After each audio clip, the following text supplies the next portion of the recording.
Well, hello everyone. I am visualbrony, as you very likely know. The reason why I'm making this video is I've been doing YouTube videos since 2013. Been on the platform for a bit longer as a lurker, but been making videos since 2013. Ever since I have run gameplay channels, I have done this here, I've done vlogs, I've done audiobooks, which is I think what I'm mostly known for. I've done creepypastas. But you know, I've always been honest and open with everyone. But I realized that, especially in the last few years, month, I haven't been as communicative as I usually was back when I started out. So this morning, when I realized that my 9-year anniversary on YouTube was coming up, I decided to make a video. This video. And I actually started to immediately working on it before I took a shower and completely forgot to record this blurb at the beginning. So you're seeing me right now coming freshly out of the shower. So what you will see after this will be a lot of footage of me before I took a shower. So don't judge my hairstyle. Okay? It is as a thank you to all of you who have stuck with this channel. Maybe you're new here, maybe you're finding me through this video, I don't know. To show you one day in my life, in my current life. I hope you will enjoy this. Let me know in the comments down below if you want to see more of this, if there's anything in this video that you would like to see or know more about. Of course, there are instances like me taking a shower or me going to the bathroom that I have not recorded. And I won't, because that's against YouTube's terms of service, and I actually would not be, first of all, not confident enough in my own body, and second of all, not comfortable at all to share that on the internet. Okay? And with that, enjoy your journey with me through one day of my life.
Okay.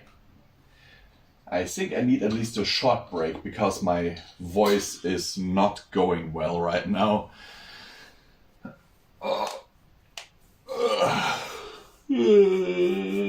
So I need to air the room out a little bit.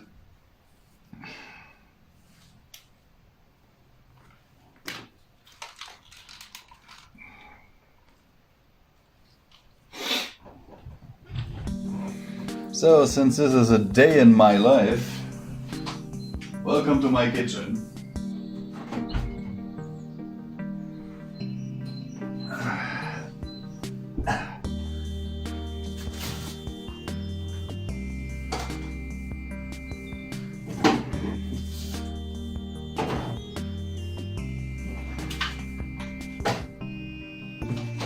Now let's have some food.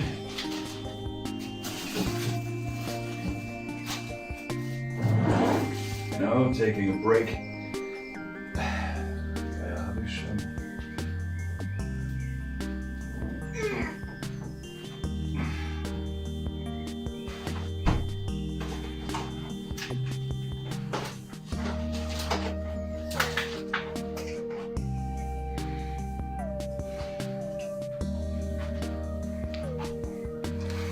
Some pickles, eggs, some pasta salad, cheese, butter.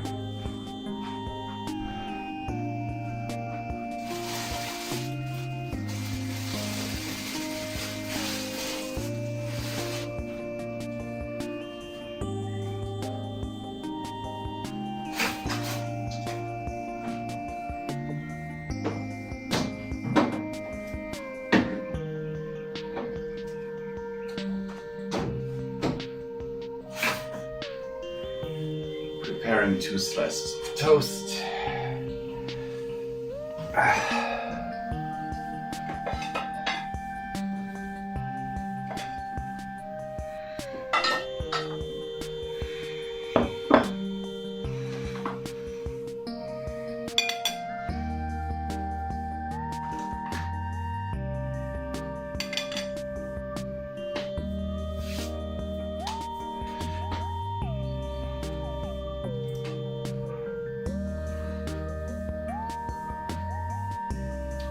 Not much to say otherwise.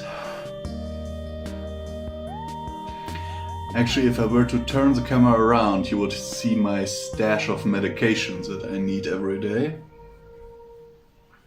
Including painkillers, heart medication, muscle relaxants, all the good stuff. Anti-epilepsy medication, antidepressants.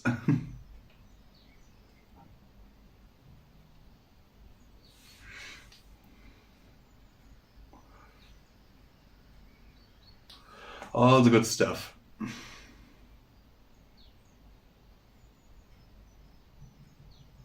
So I can put that away. I don't need that right now. Or do I? Do I fancy a cup of tea? Not right now.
Whew.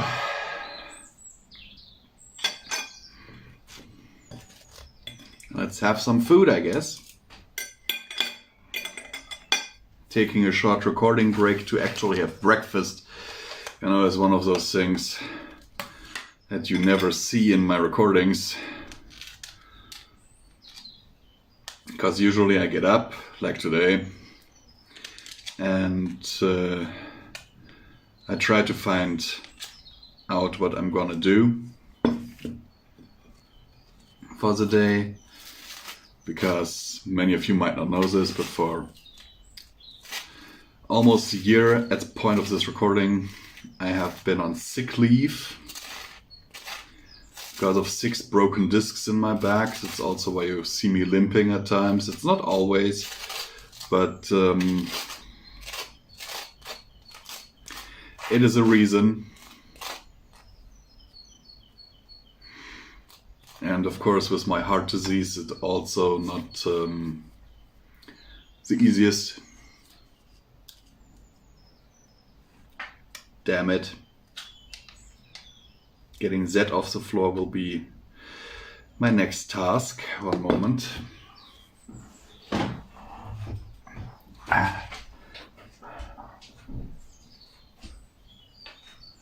Jetzt habe ich natürlich auch nichts hier.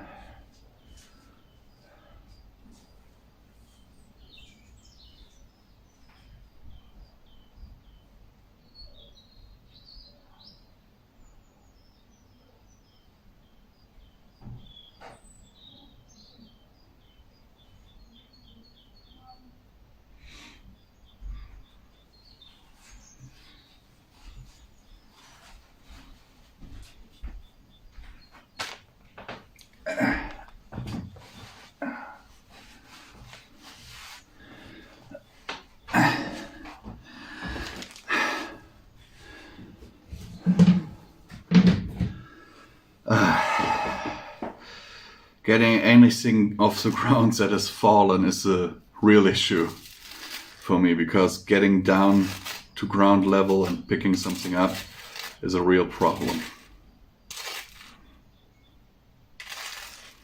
And you might think, hey, if you've got heart disease, then why are you eating butter? Why are you eating toast? And all of that. Well, it's not like I eat like this every day. I'm currently on a diet, which basically means I am actually not eating on a daily basis. I'm only eating every second day. I mean, I could, if you guys are interested, make a video about the specifics of it. But it basically means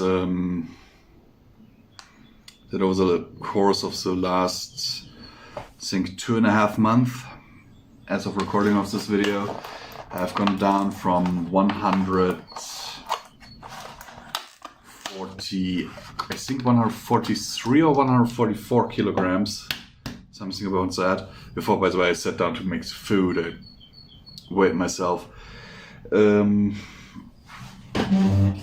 to 134 as of the time of this recording.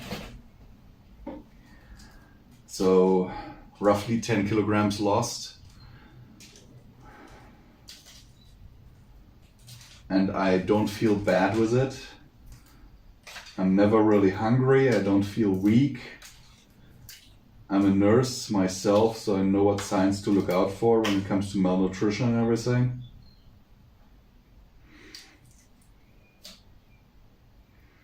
So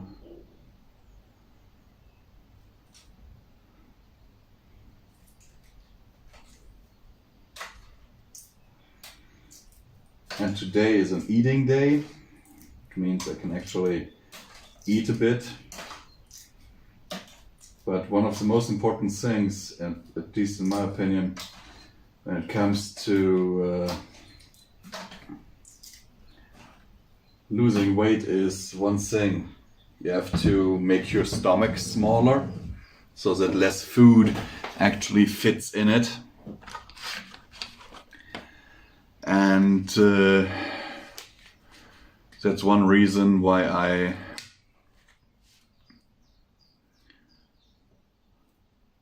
eat the way I do, because that way my stomach gets used to less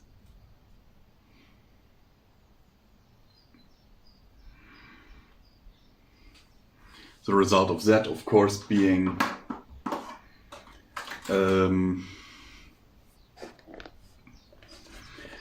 that I also don't need as much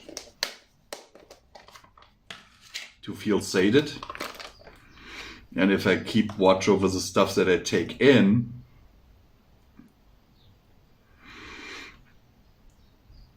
then I don't have to worry about, you know, deficiencies in any regard.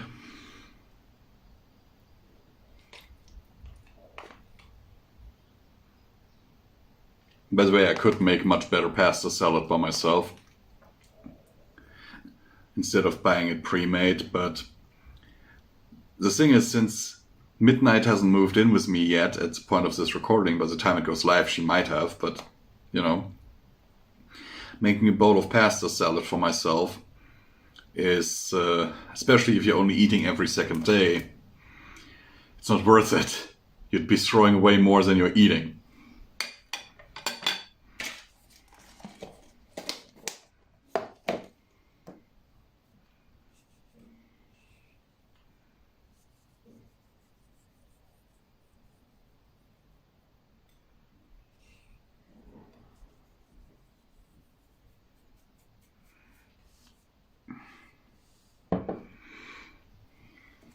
And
here's the thing, only downside with my diet right now is since I'm only eating every second day, well, having a regular meal, I'm still taking stuff in, but not, you know, not like this.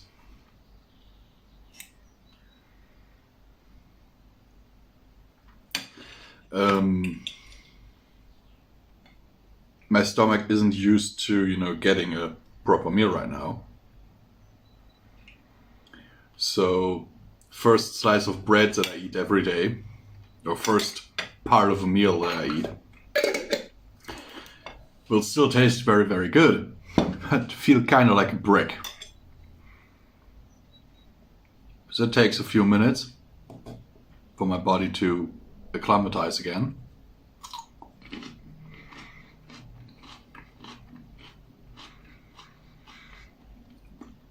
But afterwards, completely fine.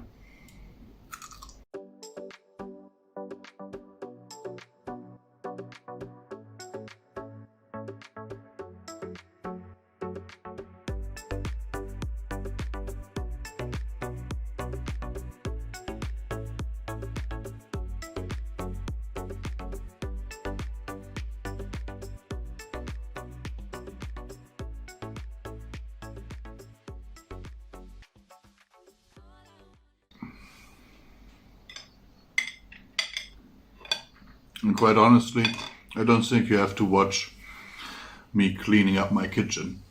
So there will be another jump cut here.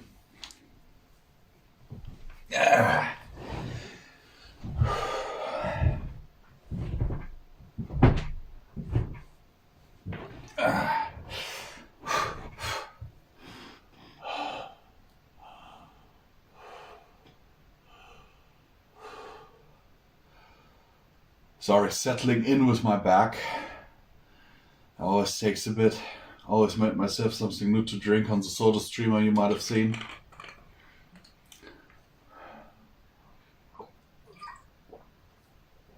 Oh my word.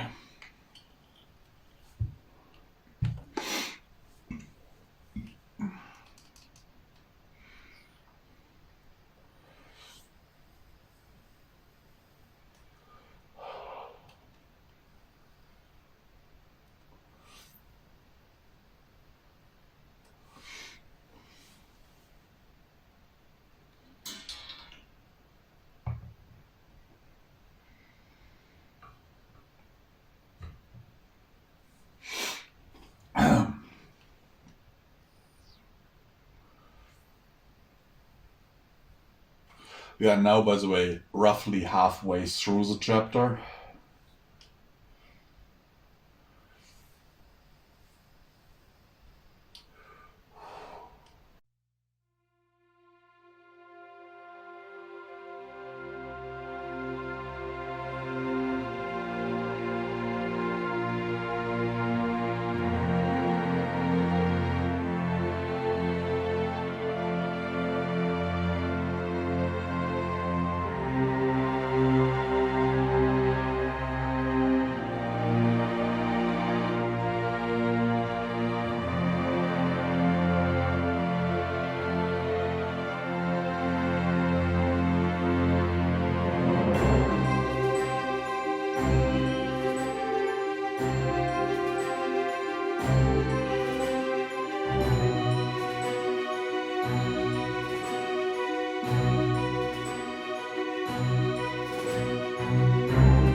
stage is done.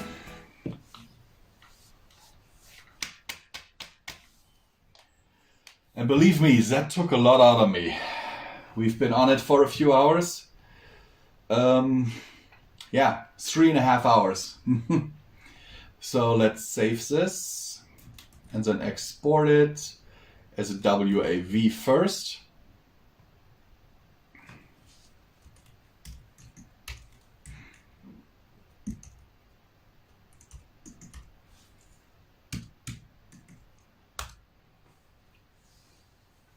And then I will, do noise reduction and dynamic compression and all that to level everything out.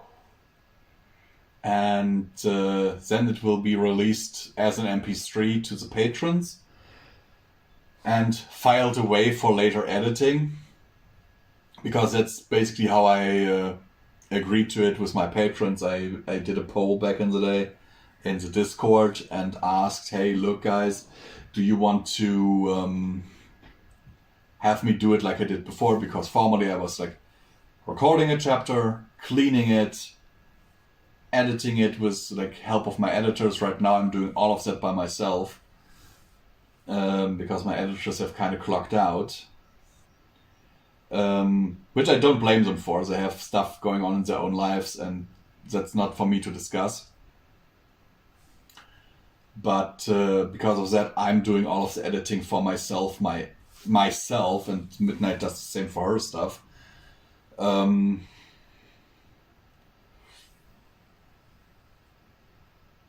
So we do try to streamline it. It was easier when we had the editors, because then, everything would be edited by the same people. So the quality and everything was always the same.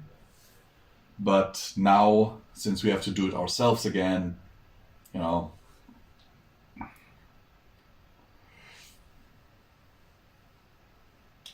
editing one Follow the Question chapter takes hours, I can tell you. Hours.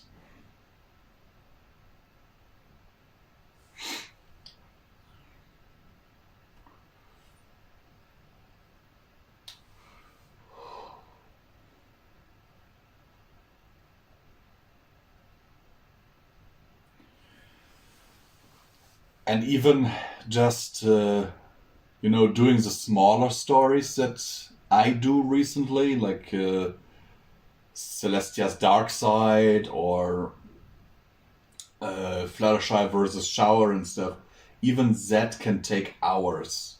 Depends. But you can always see that like in the corner down there when I recorded something and how long it took me. Some of you who have actually watched my behind the scenes videos will see that they are sped up. I speed them up to 4 times the speed.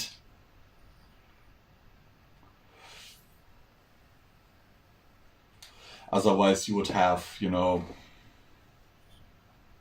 very long editing videos like you had before, but I know that no one really watched them in their entirety, so I decided to, shorten them by speeding them up.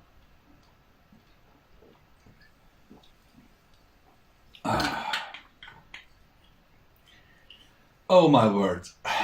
Doing the mix down of a chapter always takes this. By the way, this laptop is already more powerful than the computer I used to use for this. Way more powerful. But it's still struggles. But while it is doing that, let me actually look at something.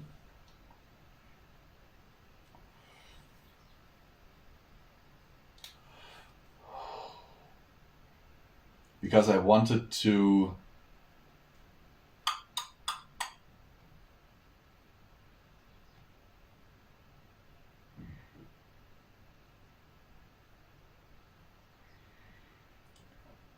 to look at a few things there.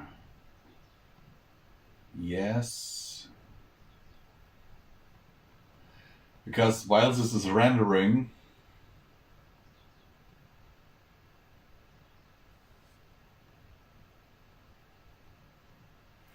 or not rendering, but you know, making the WAV file,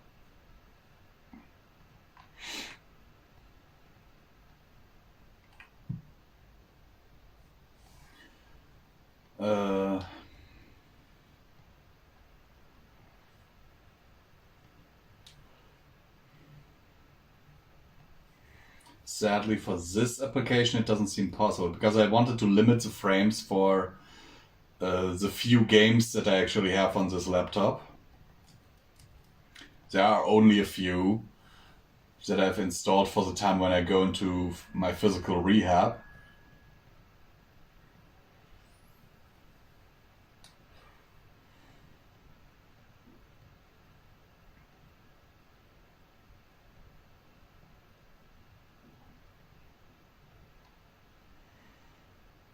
But for this particular game it apparently won't let me. But there's another one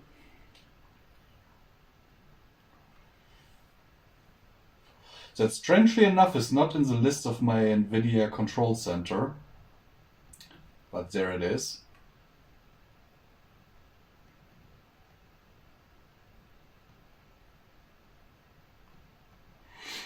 Forcing vertical sync, and I want to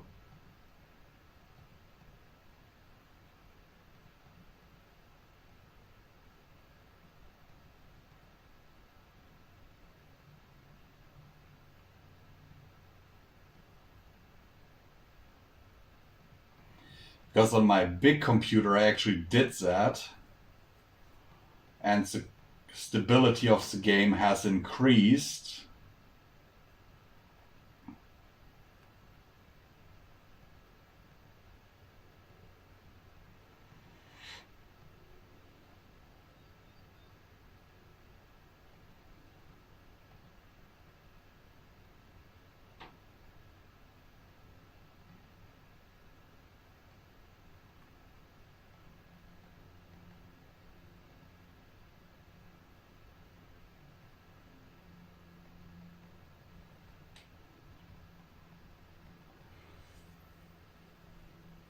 Because the thing is, I don't actually play a lot of games on here.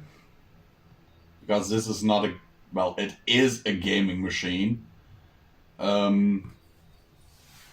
an MSI GE PC2. GE70 PC2.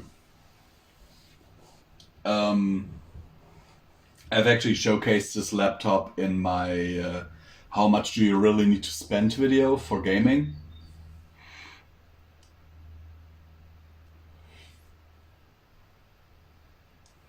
And it's actually a really good laptop. Like it has an i7 4720Q with 4 cores and 8 threads with 2.7 clock speed with a 3.6 gigahertz boost. Believe me, that thing has some power behind it, with 16 gigs of RAM and a 2 gigabyte NVIDIA 850M. It can run Fallout 4 really fine. The thing is, with the newer versions of Steam, since you might be able to see this on the screen over here, I'm running Windows 7 on this thing now. I cannot run a lot of games through Steam because Steam will expect some DLL files that are not included in Windows 7, and so I will always get DirectX error. So I know for a fact that that thing, for example, can run BioShock on highest settings, but Steam won't let me launch it. And I have, by the way, there is DirectX 11 installed on this machine.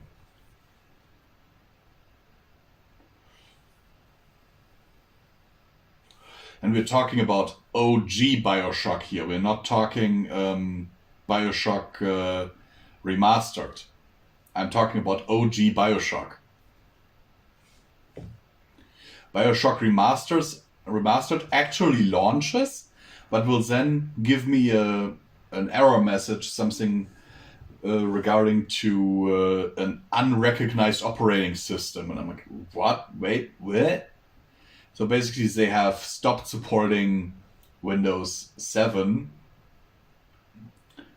And that for me is an actual problem, because this laptop, it came with, I still have somewhere the recovery disks that I made at one point to reset it to factory settings. So I could technically restore it to Windows 8.1 with which it came. But I don't really want to do that, because I know with Windows 7 it runs basically perfectly.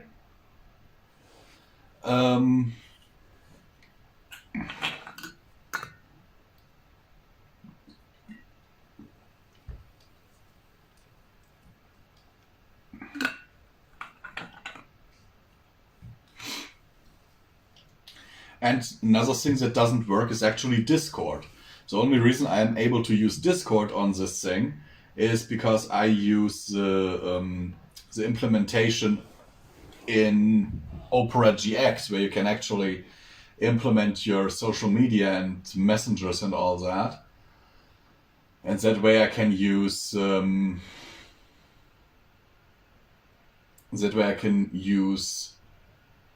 all the nice messengers and stuff that I wouldn't be able to if I was,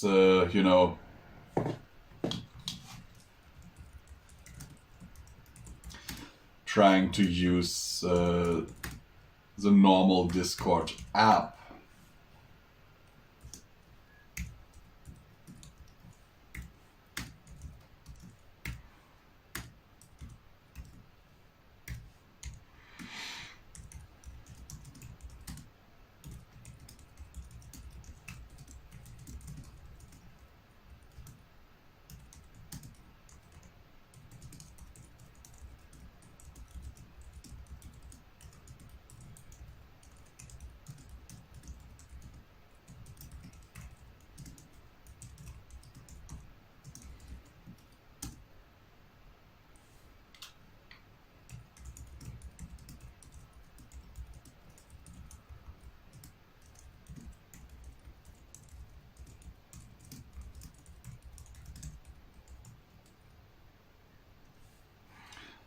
Okay.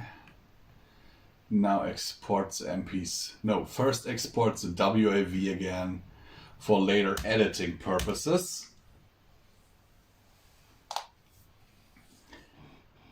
That now is actually quicker, because formerly when we exported it after the recording, what happened is it had to combine all of those audio tracks that I did while recording.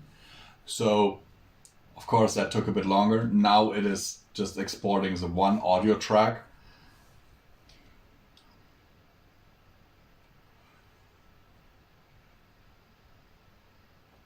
And the WAV file is, not that hard to do, but the MP3 is a completely different story, especially since I export in 320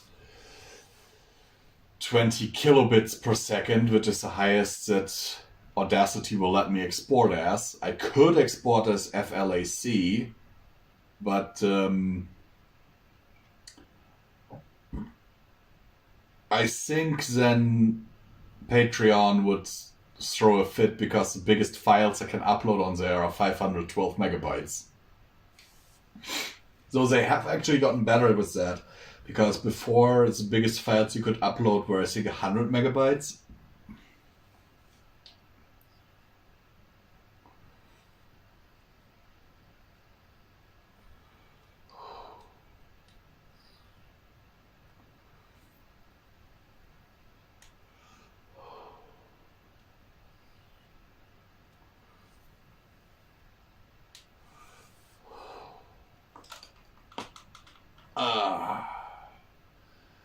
My poor spine. I'm really happy that my diet is working. With, you know, losing weight and all that, it helps. And those 10 kilograms that I'm no longer lugging around all the time, that's really good. I hope to get back to around 120 around the time my wedding comes around, but I doubt it, which means I'll have to get a new suit. Or have the one that I have, you know, altered.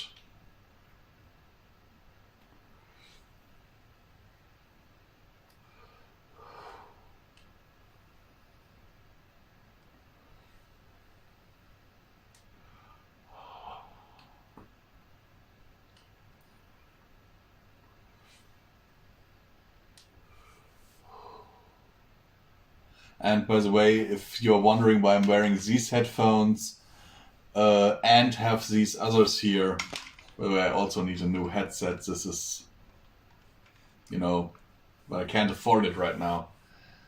Can barely afford to keep the heating on. The reason why I say if I have these on here is because I'm actually, while I'm recording this, I'm listening to stuff as well. Simply because, but not through my phone, because my phone, as you might be able to gather, has been recording this video that you're watching right now. It's basically, I'm listening right now, for example, to Slapped Ham, one of the ghost videos that they did. My tablet is over there on the bed, playing back that video over my Bluetooth headset.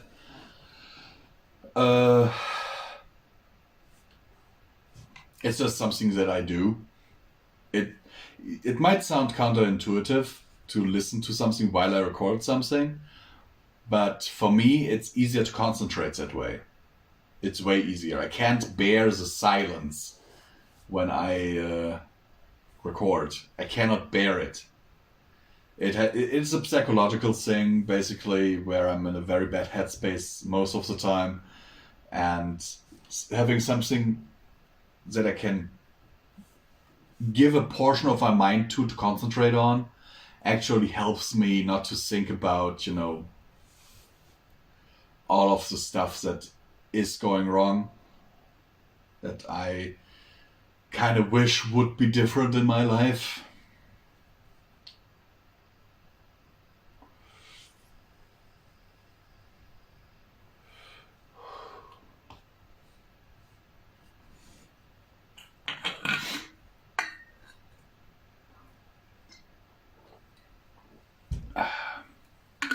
So it's now 12:43, so slightly past noon. That's not bad. So the day isn't even half over, and we have already finished recording one Follow the Quest Thread chapter, but my voice, I don't think, is up for another, even though the next one is shorter.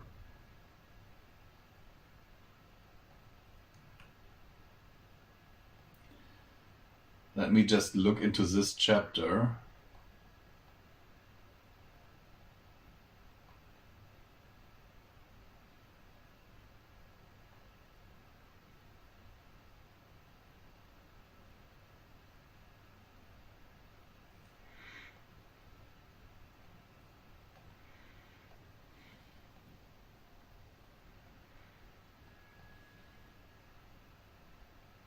Come on, laptop, like me.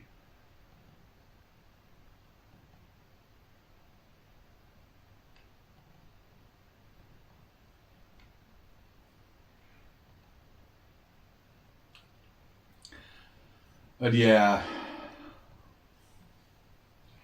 No, in this chapter she basically just kills Walkirk, it seems.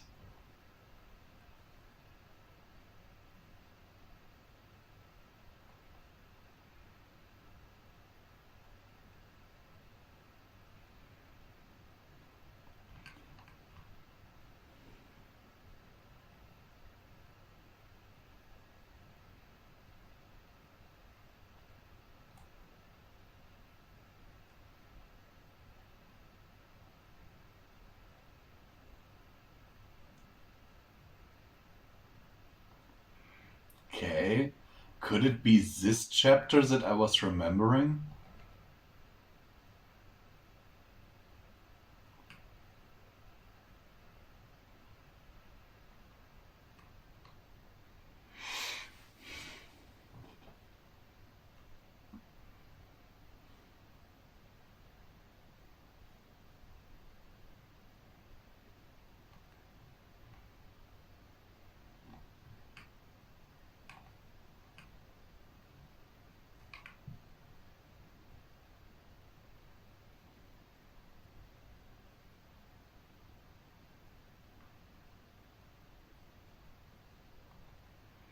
Okay, is that it?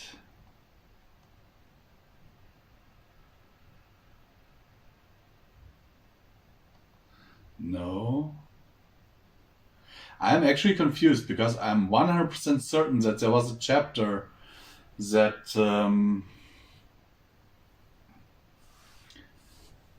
had Flare turn on hired. And it wasn't the Kharkov chapter.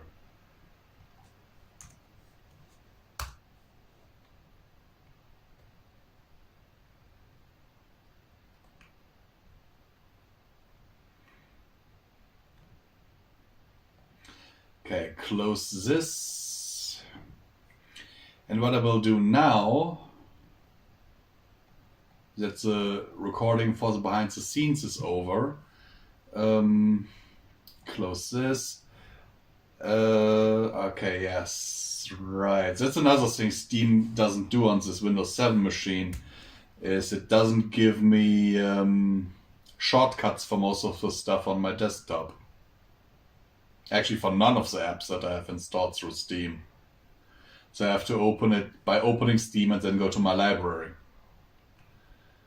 And I will then go to my videos folder where I have everything basically prepared here.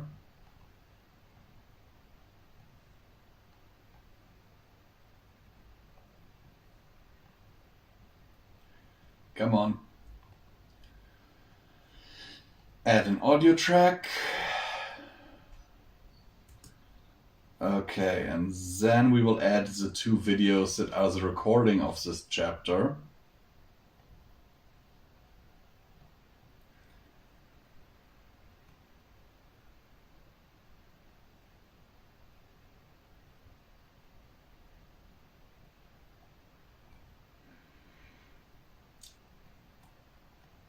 Split it here, put it down there, make this silent and drag this down here and make it louder.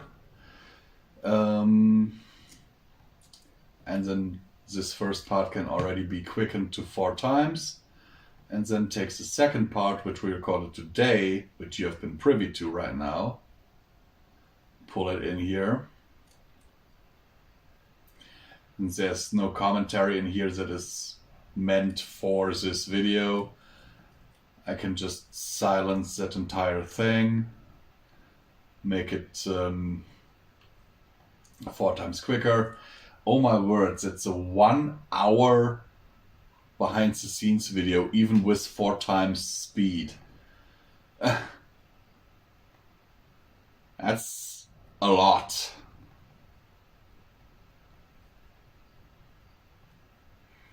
Then add my end pictures here.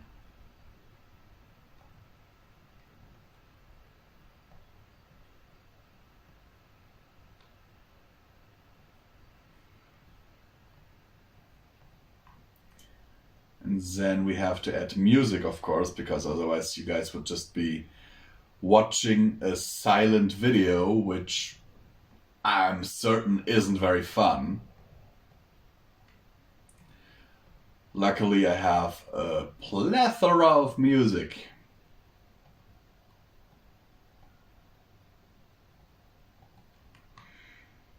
I'm just, adding music here and there that I think would be nice to listen to. I have a few tracks in here that I use as background music, but I know for a fact wouldn't be good in a video like this.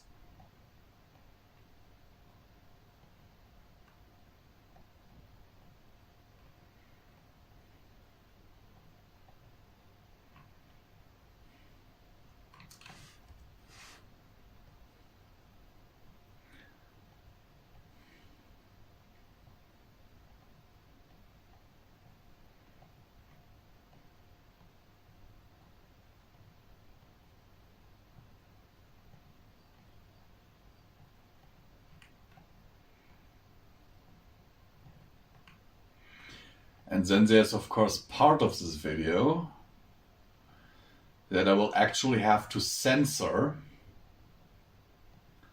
because there is the Discord conversation that I had with Midnight in it. Good thing that I remembered that. I had to actually at one point take one of my behind the scenes videos down and then re-upload it because I forgot to censor something like that.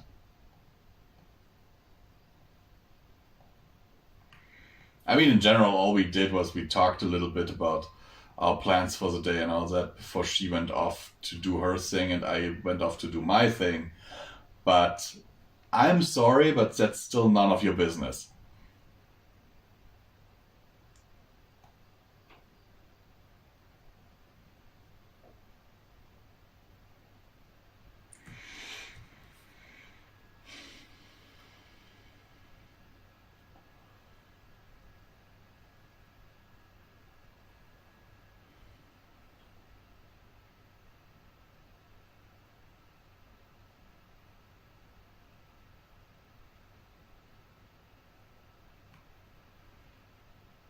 Basically here is where it's starting.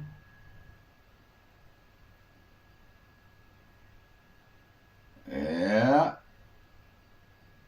Also messages that I sent to a voice actor that will appear in this story.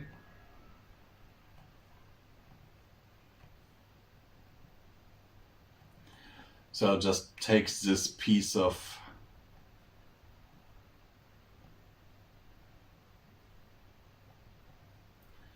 fan art and move it over my screen here.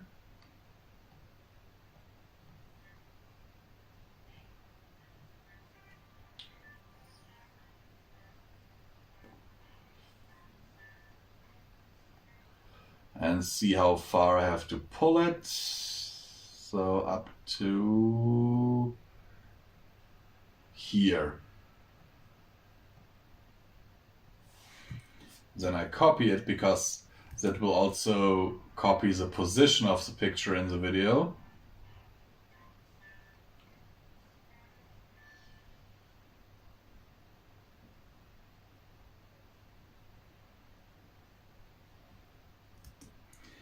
A little bit further. Yeah.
Usually, you know, when I record, I talk to Midnight through my phone.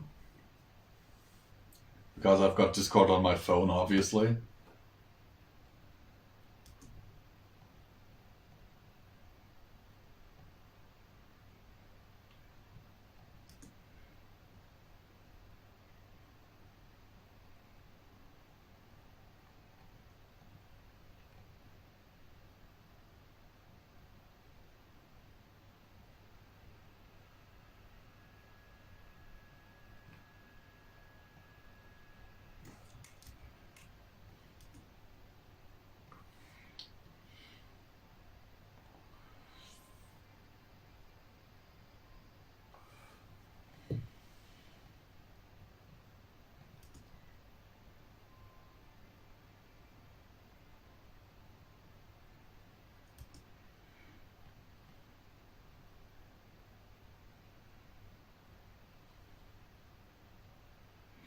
because that way it does not show up on my screen cap. So I have had to record to censor stuff before. It wasn't just, you know, Discord stuff, it was also when I post stuff on Patreon. There was a project that I supported at some point that was not safe for work. And of course, whenever they posted their not safe for work images in their update feed, it would show up as soon as I opened Patreon. Which was a bit of a problem.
And that makes it so that I don't have to do this whole censoring business, you know.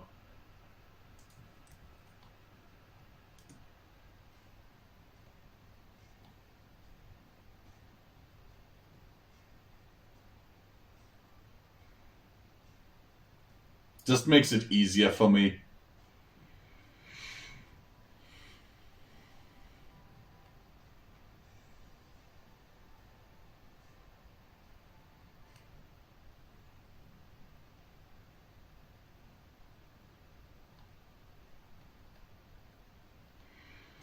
But of course I want to talk to my fiance. And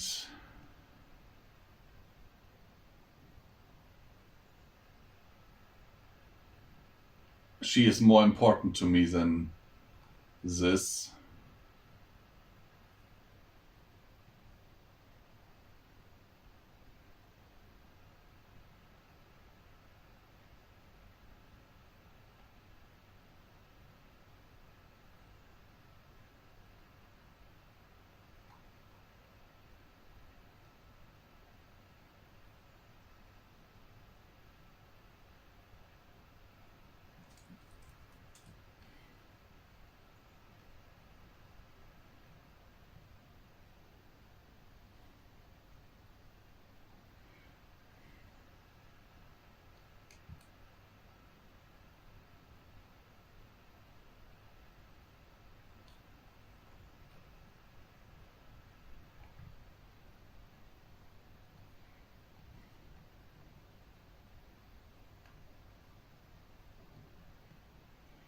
Okay. Should be almost over. I mean, the conversations that I had with her there.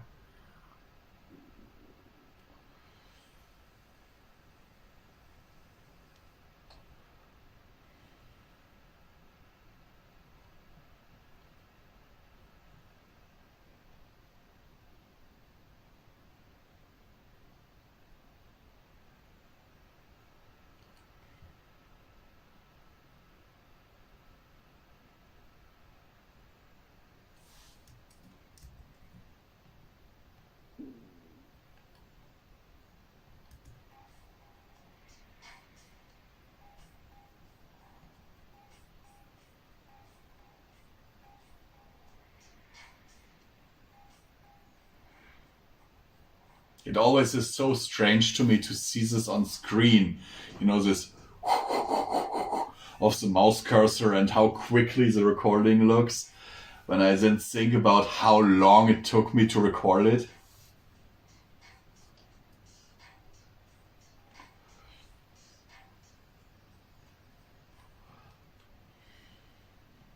But yeah, that should be it.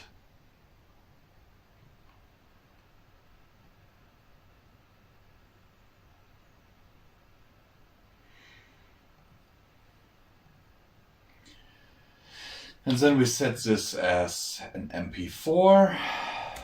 Fallout, Equestria, Heroes, Chapter 38, Behind the Scenes. And now this laptop will render it, which will take roughly 2 hours. So to be fair, just rendering it in 720p, it could handle 1080, but then it would be on for the rest of the day. And it has to calculate a lot of frames if you think about it. Simply because of the, fast forwarding of the video.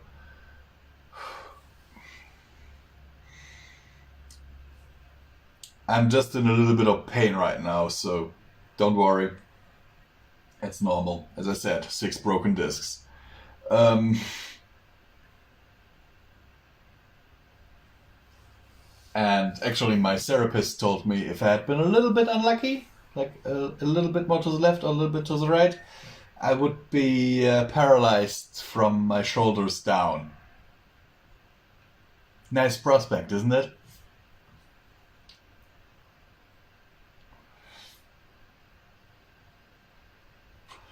So they were pretty unsure if it would be from my shoulders down or from my neck down, because 3 of the broken discs are like right between my shoulders. So there's a possibility that I would be paralyzed from my neck down, which would suck, to say the very least. At least give me use of my hands,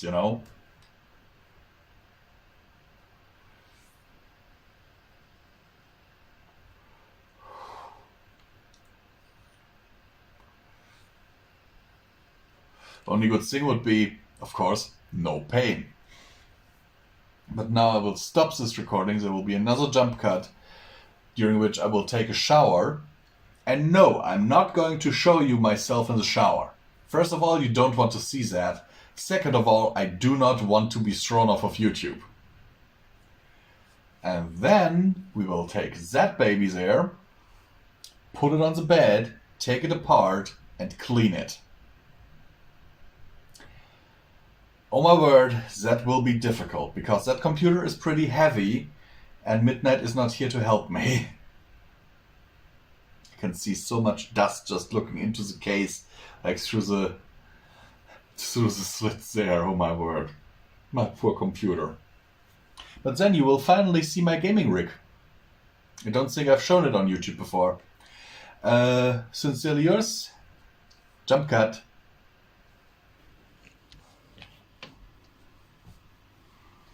Well, hello and welcome back. Here we have my computer, my actual desktop that I used to record and render all of those gaming videos that you've been seeing, or compilation videos that you might have been getting recently. And since it's been standing like with this side to the wall here, I actually didn't see how bad it was. But yeah, it's good that that compressed air arrived. And now you might say, but Visual, you said you can most of the time not even afford to keep the heating on, but you've got a GeForce RTX card. Yes, I do. However, what you don't know is that I bought this taking a loan. I only have paid off this computer a month ago from the recording of this video. So, take that. Anyhow, what we're going to do first is pull my pants up. And I'll show you what I got here to clean this machine. We've got a Q-tip, a screwdriver, and of course, the compressed air.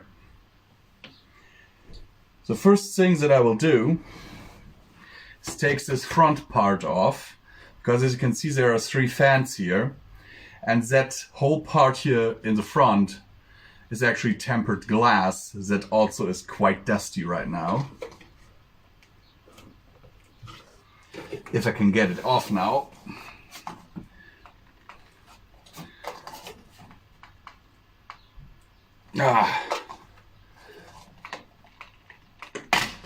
There we got it. Phew. And already cloud of dust is hitting me. Already you can see that it is high time that I clean that thing.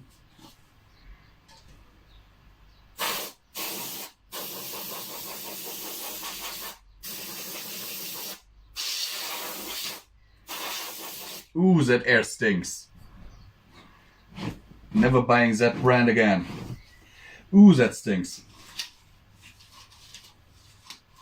Oh, and I've got a microfiber cloth here as well.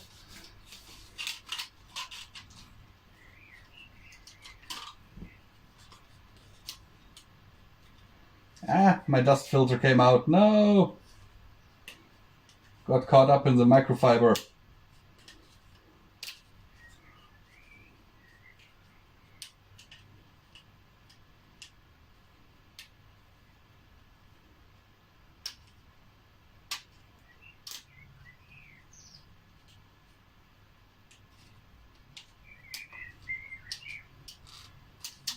But now it's back in. And now just after spraying it a bit with the air and giving it a small wipe down, you already see that it's much cleaner. Just looks better, you know. But also with this, less dust will be pulled into your machine, meaning there's less that can keep your heating from your cooling from working. Your machine will not heat up as much, you know. I've done this once before, only now I had the money to spare for the compressed air. So now I'll hold this.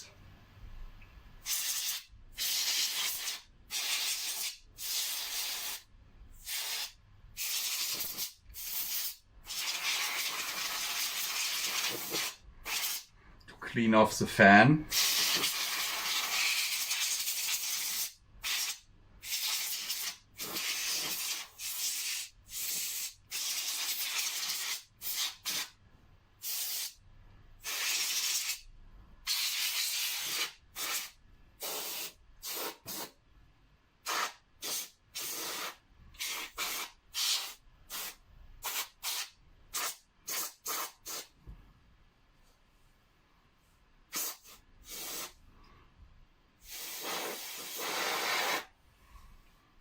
You know, just so that also the part where the fan is being held is clean.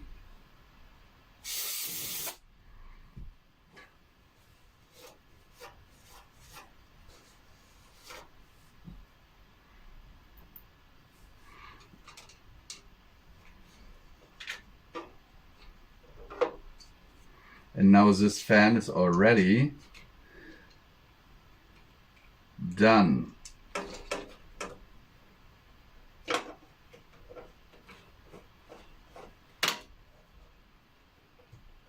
So I can fasten it again and get to the next one.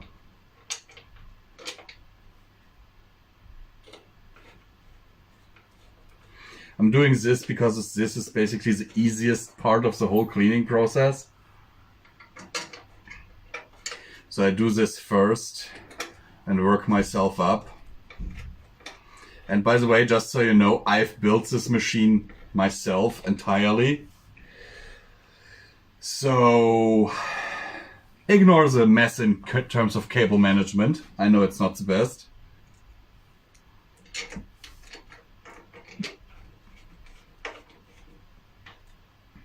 So to be honest, I have seen worse before. like, was it BuzzFeed that made this how to build your own gaming rig video? I think they were. I face palmed 90% through that video. Because I've built many a computer and all of them are still working to this day actually. And computer maintenance is, by the way, one of the things, if you're a serious gamer or YouTuber, that you have to do on a regular basis. Here, I'm just showing you, I don't know how well you can see that, how bad this fan looks right now.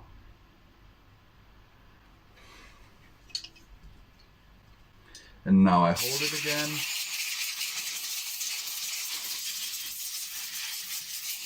Spray it down. With the compressed air.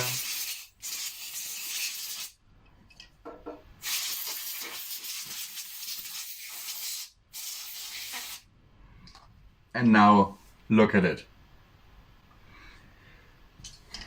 Let's take the microfiber cloth again. Take the cloth to the mounting part of the machine, of the fan. And then we can already put it back in. It's something that takes a bit of time and practice. I wouldn't let just anyone clean my computer. But as I said, if you're a serious gamer or YouTuber, you have to do that on a regular basis because your machine will see a lot of use. I don't use this computer as much anymore simply because it is a real power hog. So a lot of stuff that I'm doing is actually done on the laptops that's in the background. But all of my gameplay videos, all of my streams, all of that is done with this machine. And that's one of the reasons I built it. Because the computer I had before this actually wasn't that bad. It was a computer with an i7 7700K with 16 gigs of dual channel RAM and a GeForce GTX 1080 with 8 gigs of RAM. With 8 gigs of VRAM. That was actually a pretty nice setup, but the problem was the machine was constantly underperforming. And at some point, especially when I started streaming, I got pretty annoyed at that. And so I went ahead and did a benchmark on it and then compared the benchmark results from Cinebench with systems with similar specs. And the result was that this machine was roughly 1,000 to 2,000 points below what similar systems would have performed at. It was, by the way, a pre-built from HP. An HP Omen, to be precise.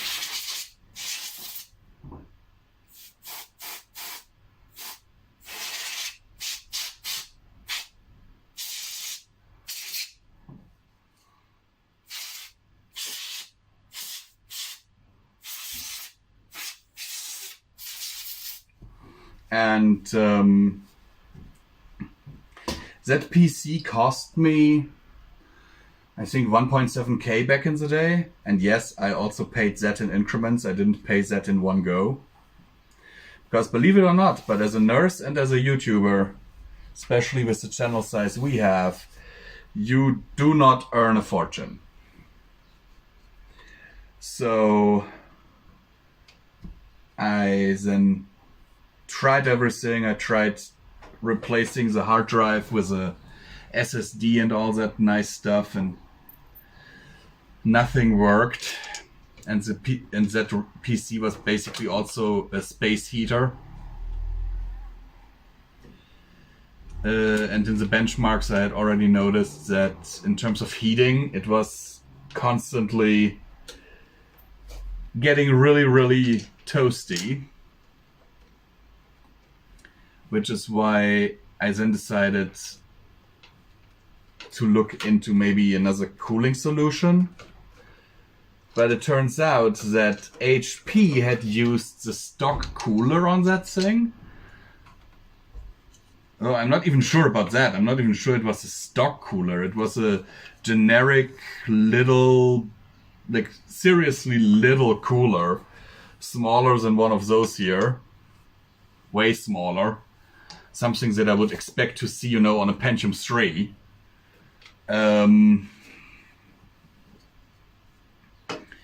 And had, however, modified the thing in a way that made the entire mounting mechanism of it proprietary. Which meant I could not easily put another cooler on that thing. If I wanted to, I had to buy a specific water cooler, AIO, from HP.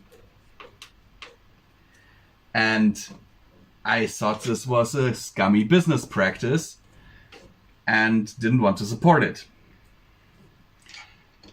And so I talked to Midnight about taking a loan to get a new PC. Because at the time the 2080 Ti, which this actually is here, had just been released a few months ago. And I had always, you know, kind of looked at it with rose-tinted glasses a little, really wanting to get one, but the 1,400 euro price point was kind of out of my range. And so while I was in rehab for my heart, my cardiological rehab in 2020, her and me talked about this, and we decided, look, I'm earning enough money to pay off a loan like this. So I took out a loan of 2.5 grand and built this thing. And I think I even paid a little bit extra for like the screen and the other peripherals that I got with it.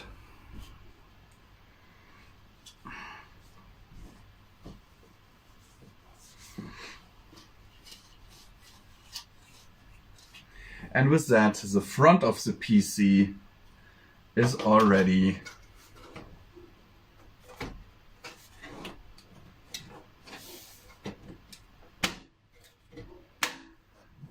clean.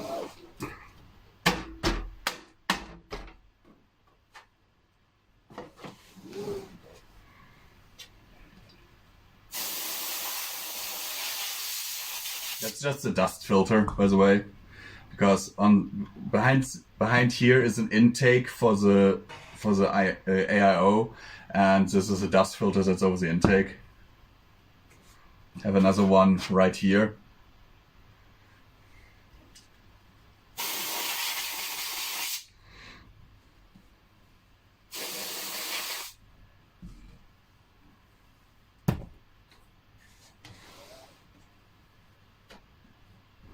And now, this will be a bit tricky. And I don't know if I actually... No, I don't think I'll take this one out. I'll just spray it.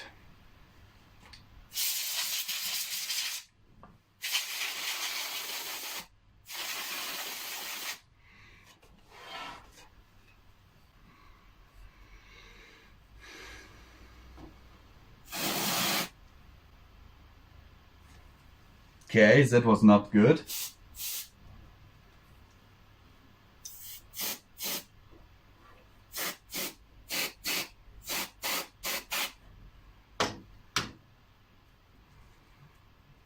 It was clearly liquid that came out there.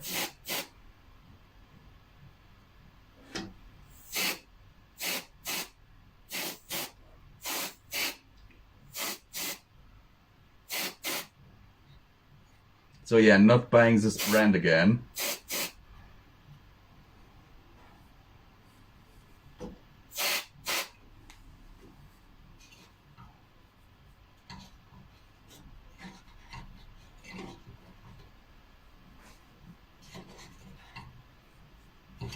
Well, and now it will get, let's just...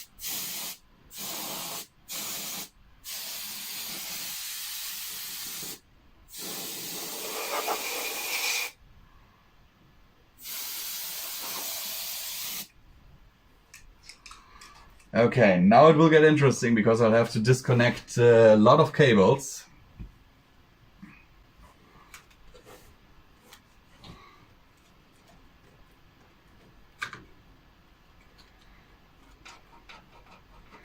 Yep, this card takes a lot of power, as you could imagine.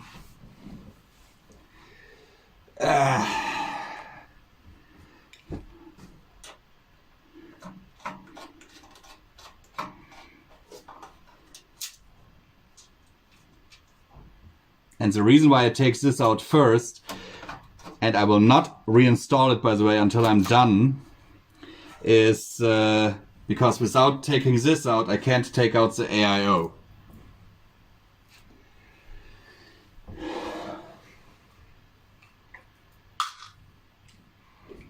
And now it will get interesting. I haven't taken this card out in a while. There you see it. My 2080 Ti Founders Edition.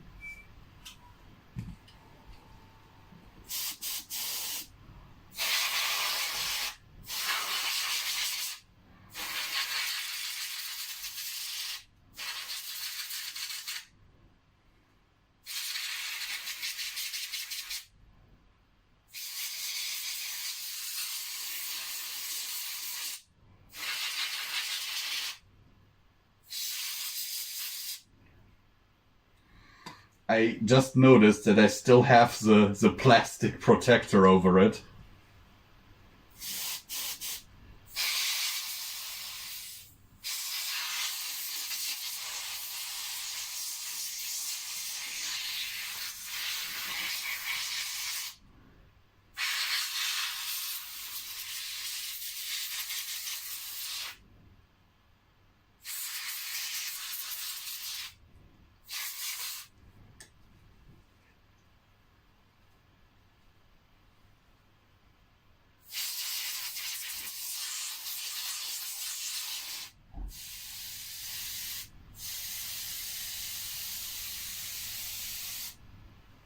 Okay, looks like I have a visitor. One moment, guys.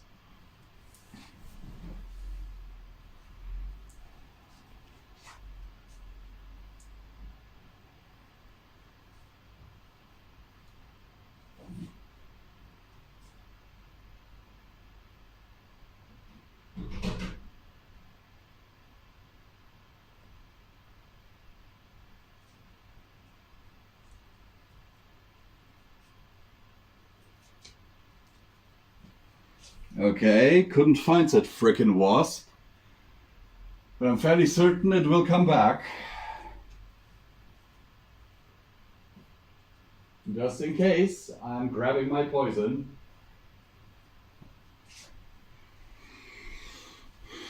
Anti-ant spray. Works against basically everything.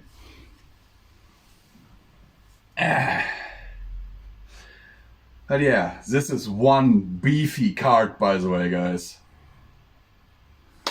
I will at some point take it apart and replace the thermal paste on this one. But it's still good in that regard, so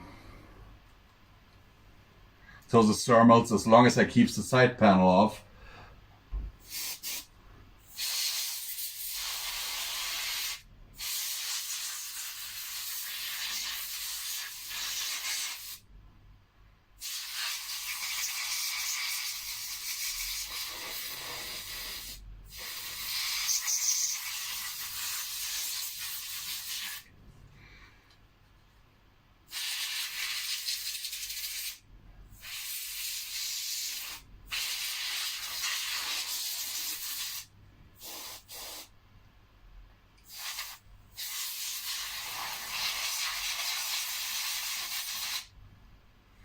Okay.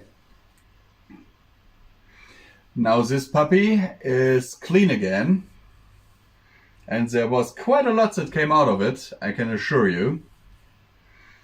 Good thing that I have a Roomba.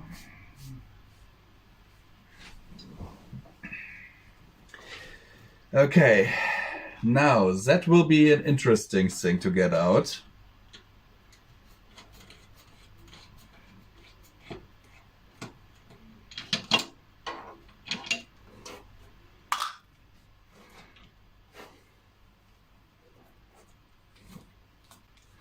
Because the fans aren't actually that bad on this one, but as you will see in a moment, if I'm able to get it out, the radiator looks horrendous.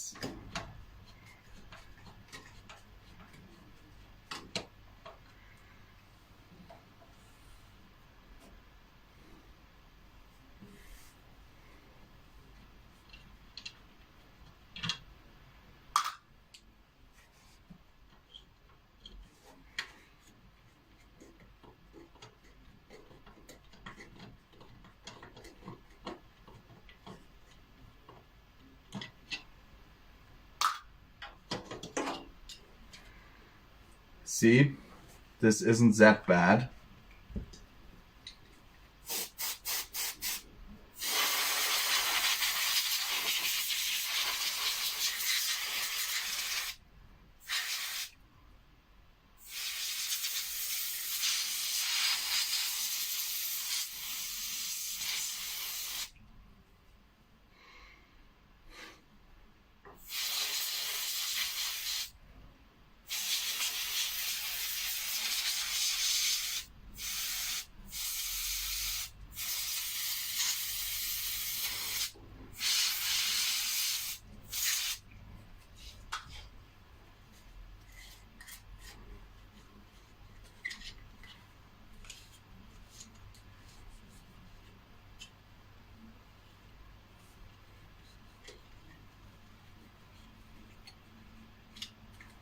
By the way, all of this is also RGB.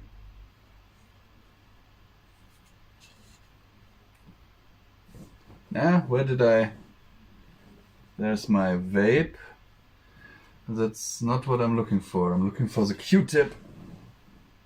I'm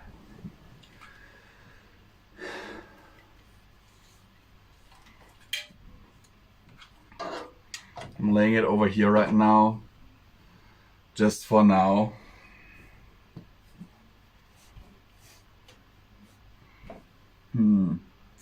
Yes. Right.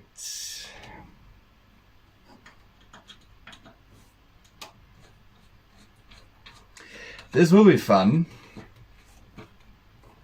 Getting the radiator out, I mean. If I even want to get it out. I think I'll do it a little bit differently. I'll open up the back, because from there it's actually mounted, and blow it basically through from this side.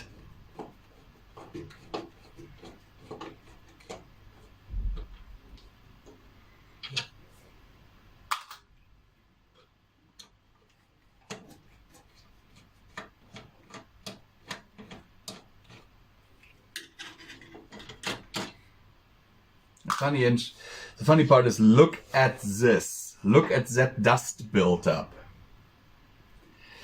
Everyone who says, oh, computers don't need to be cleaned on a regular basis. Look at this. I mean, seriously, take a good look.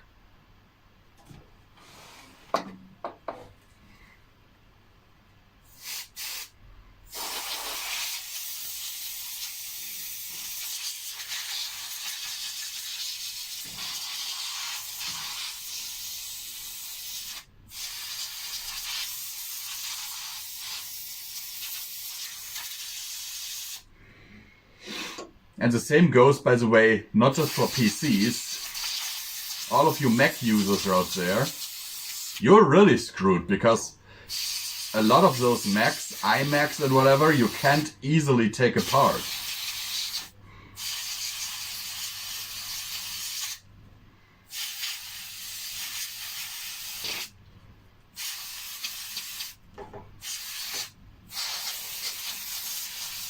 And sometimes it's just this, just something like this, that will actually ruin your computer's performance. May it be a PC, may it be an iMac, may it be a Mac Pro, something like this will ruin your performance because there will be no airflow here, resulting in the whole thing not being able to cool. And then your CPU or GPU or whatever it is will get fried.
Oh my word.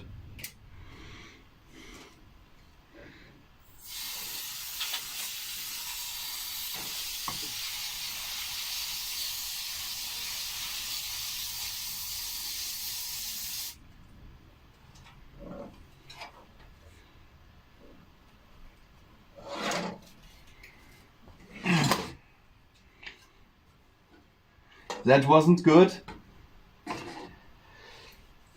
Phew.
I have a feeling this will take a while.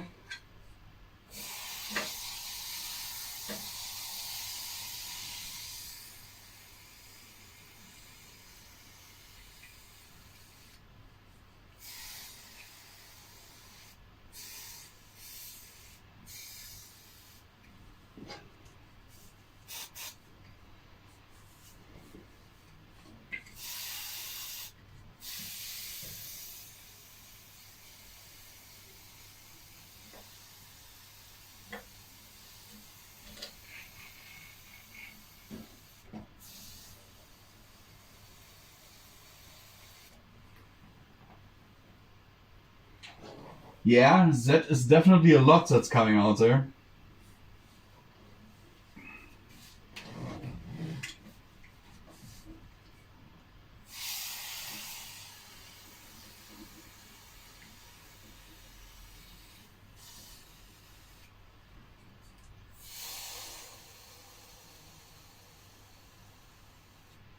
It's already losing pressure.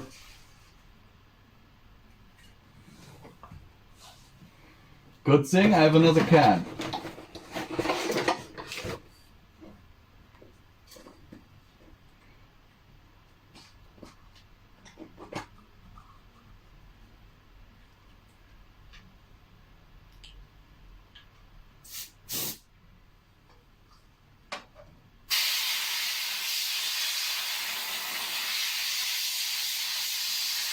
Now that's more like it.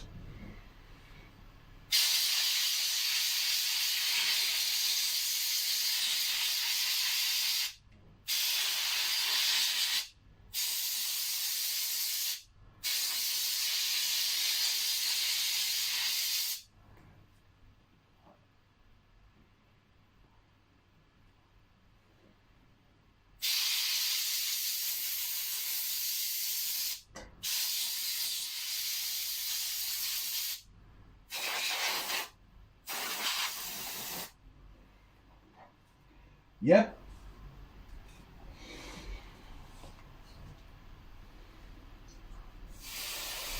There's barely coming anything out here, and this really has...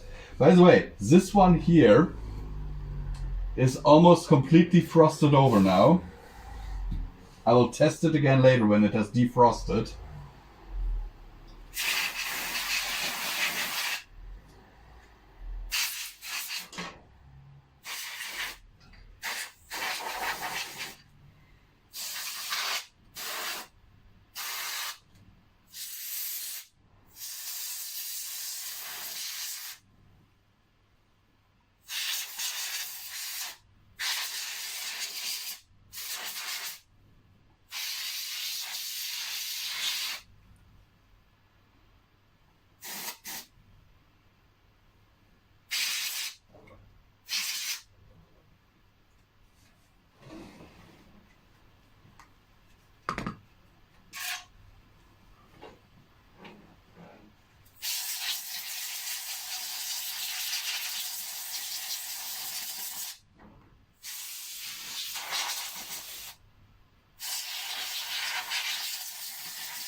Okay.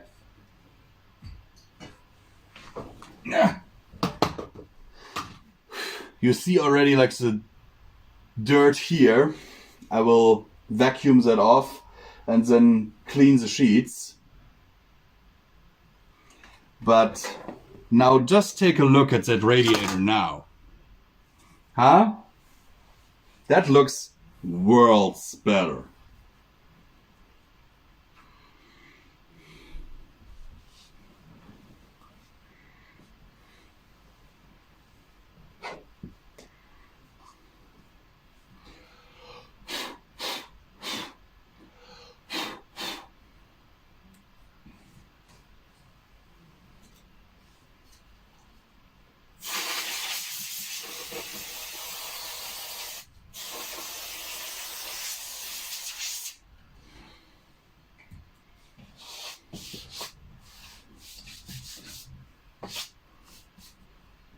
So yeah, PC cleaned.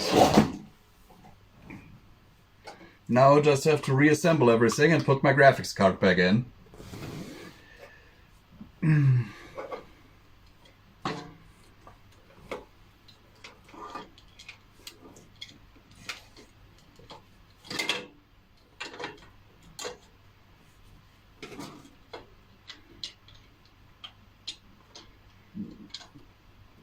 I have a feeling that the problem with the pressure there is of course I'm working there with liquid oxygen,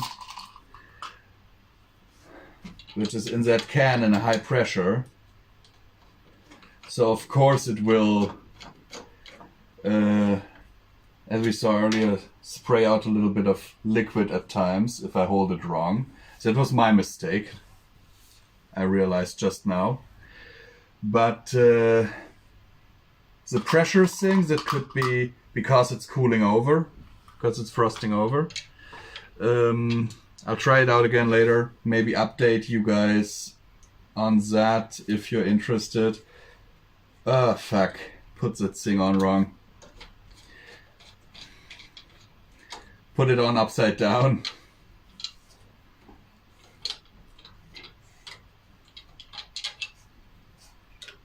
I notice when I have already 3 screws in. But that's when I'm talking, you know. Usually I would be completely quiet while I do this and concentrate on this.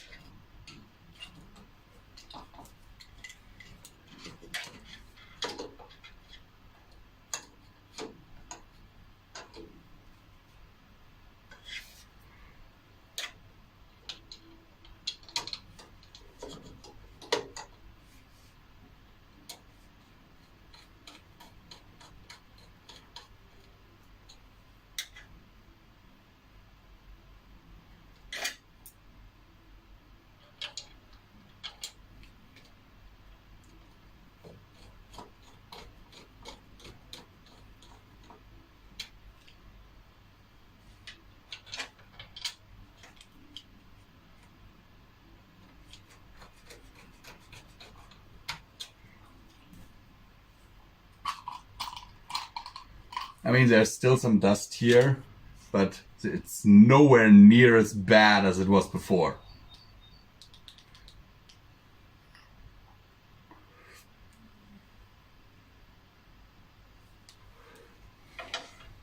And by the way, the only reason why I have this AIO is because the air cooler I had bought for this was so big that I couldn't close the case.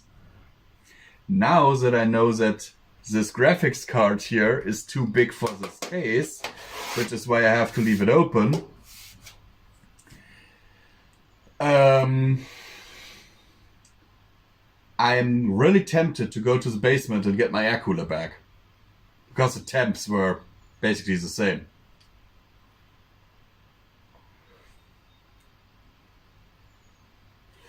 The only thing that I like more about this AIO is this cool block is way smaller than the air cooler I had. My air cooler was like such a huge block, like reaching all the way over my RAM. By the way, those are 16 gigabyte DIMMs here, so I have 32 gigs in here.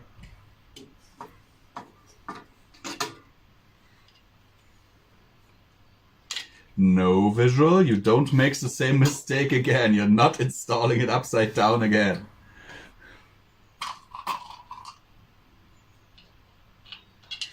But I've actually wanted to clean this thing for a while now, because it was really necessary, but as I said, couldn't spare the money. I kind of wanted to get one of those USB air compressors, but those are like $70. Well, for those 2 spray cans I paid like, I think, $7.99. So I was like, okay, buy less food or whatever and instead buy that, or don't buy chocolate on your next shopping run or something like that. So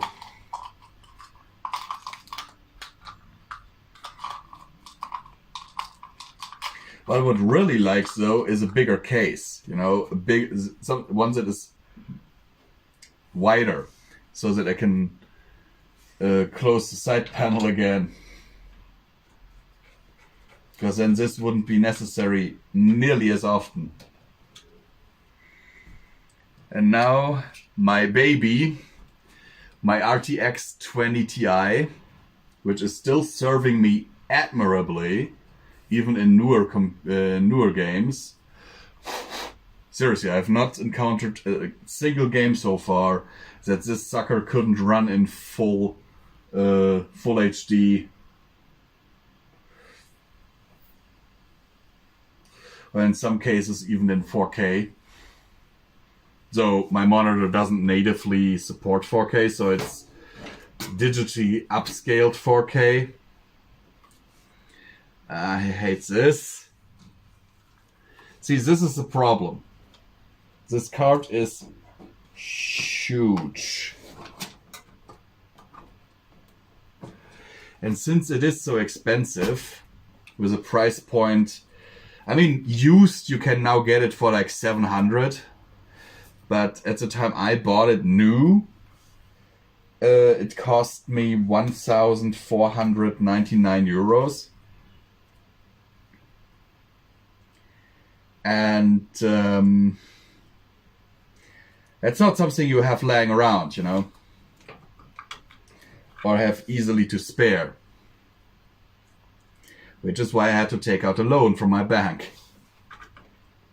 Like, I basically paid off this computer, this entire machine was bought on a loan, and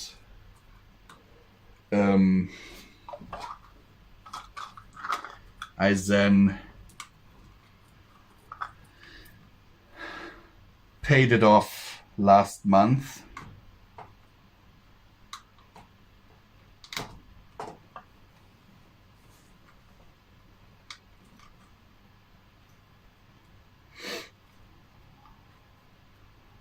Okay, that's sitting snug, that's sitting snug. Then let's screw it in. And hope that I didn't break anything. I would be very, very sad if I did.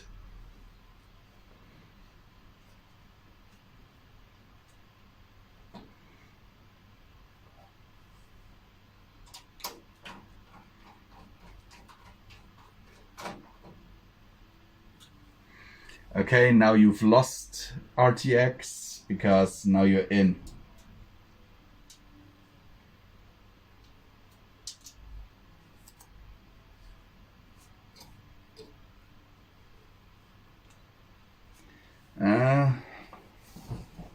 There.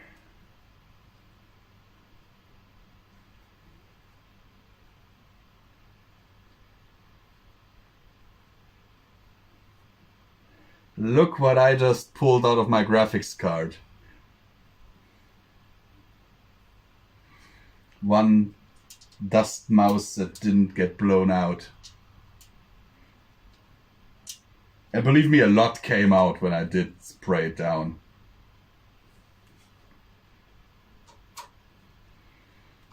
Because the 2080 Ti, when it starts up, it's like a jet engine. It goes like...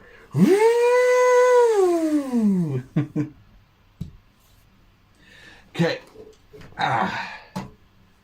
So let's see. This one was this was one that was frosted over. Okay, that one has power. And this one also.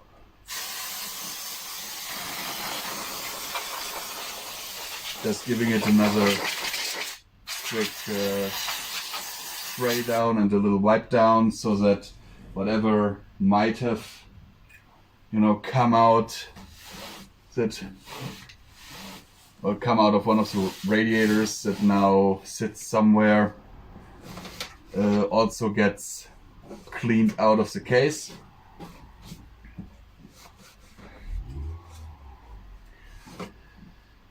But as I said, if you're a serious gamer or a YouTuber like me, you need to do shit like that like every 2 to 3 months.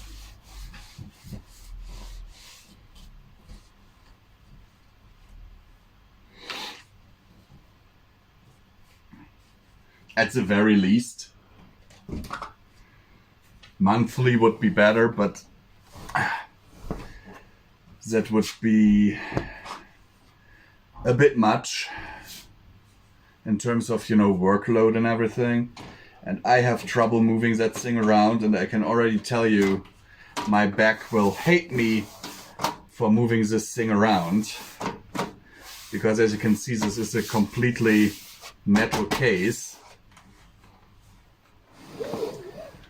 There's no real plastic except in the front here. And with a lot of coolers, so that means this thing is frickin' heavy.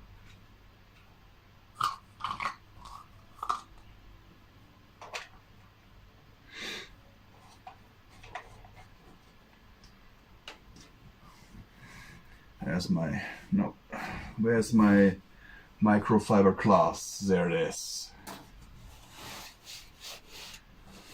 It really needed that little clean. My thermals should now also be better in my with my CPU, because the CPU cooler was what I was most worried about. And of course there will be another jump cut as I will carry this thing over, hopefully not. Ahaha. Okay, yeah, I'm already noticing I have trouble putting weight on my left leg. Ahaha. And they still say, like, the officials still say, no, you are not disabled, you are still too young. So, PC is back in its corner. That took me way longer than it should have. I don't think I've ever shown you my entire setup here. So I have my gaming computer right here that we just cleaned. And here's my TV. So I can, watch movies while laying on the bed or whatever. My router, one of my data drives, PS4, Switch. Down there is my Xbox 360, my nice screen here, connected currently through a HDMI switch, which is in the back here. You can see it. There's a thing that's kind of tilted. All of my consoles and that laptop there are actually connected to that switch.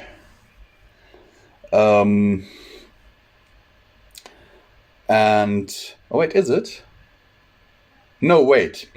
The laptop is connected via an HDMI cable to this, and this is connected through a DisplayPort cable to this. So on the HDMI switch, you only have my Switch, my PS4, and the 360. Don't mind the trash bags there, I have to bring that out. And now, I also have my nice keyboard here with my ergonomic mouse. And now you might be, hey, but if you're running everything through one screen, how are you doing this? Well, I have this little switch down here. Now, let's connect the power to this. Wait, is there a cable that I didn't connect?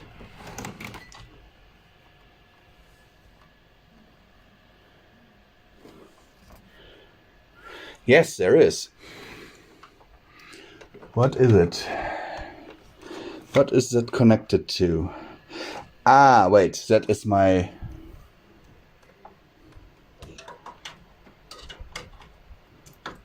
That's my TV.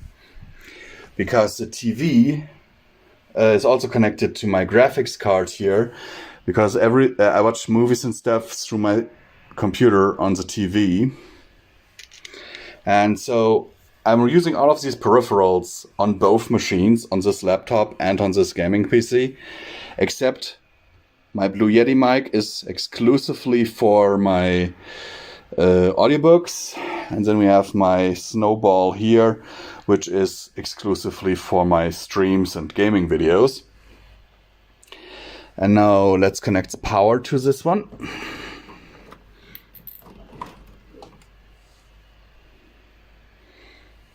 And turn the AC on, the PSU, and it starts. And now let's see if it posts by switching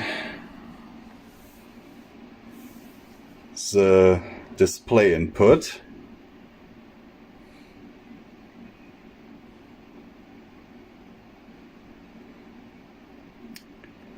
Come on. Yes, it is actually posting. And then when I want to use the peripherals on another machine, look at this little thingy here.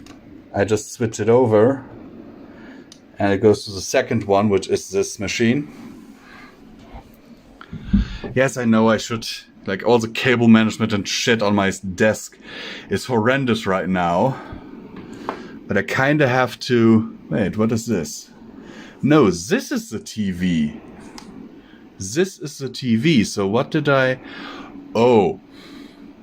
Yeah, I might have connected a few things wrong there.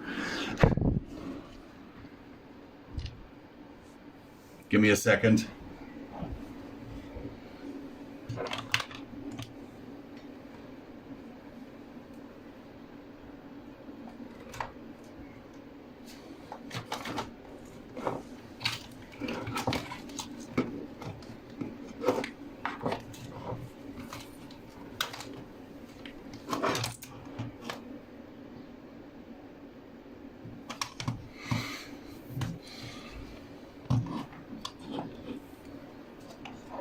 Oh, that's a unconnected HDMI cable. Good to know, because I was recently looking for one that I wanted to use with this to split my HDMI signal from my PS4.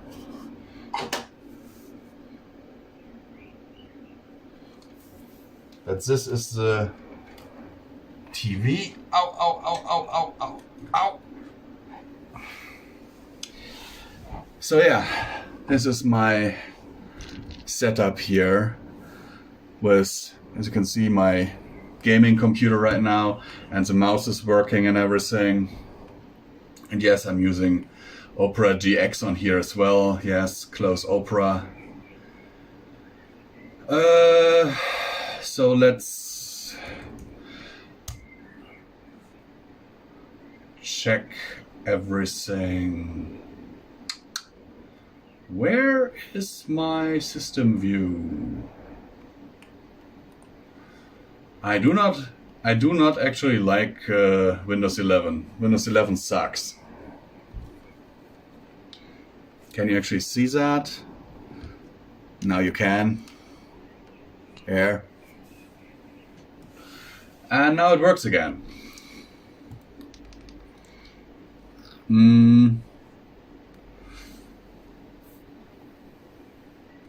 Actually pretty happy about that.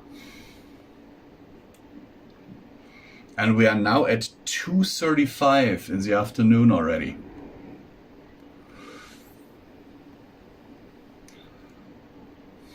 What do we have here? Not something that I can show you. So have a look at my ugly mug for a moment, while I look what my fiance wants from me.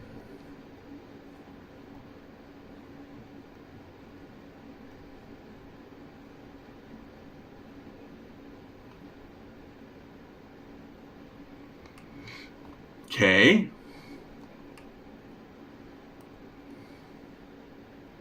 She apparently pinned a message I sent ages ago to the chat.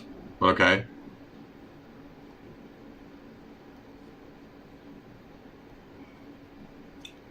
Anyhow, I'm really happy that this is finally done. Now let's have a look at the idle temps of my machine. Where's Afterburner? There's Afterburner. Yes, Afterburner is allowed to run.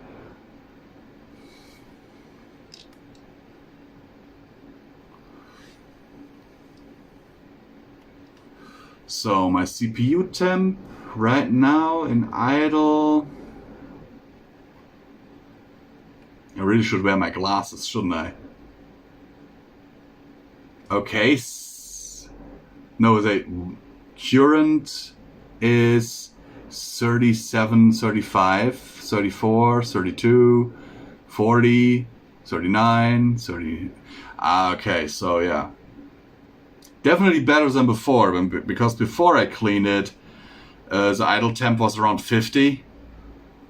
So But then again, you have to take into account I'm living on the third floor, and sun is currently shining right onto this room.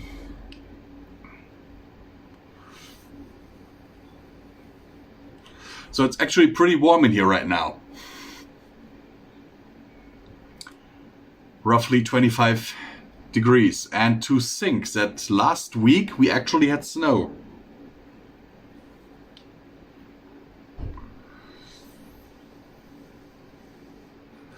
But yeah, I will now go prepare myself some lunch. So there will be another jump cut here. And after that, I will record gameplay footage. Which, you know, I also do. Because I have started recording gameplay footage of games that I want to do a review on. And I can do that comfortably from the comfort of my bed.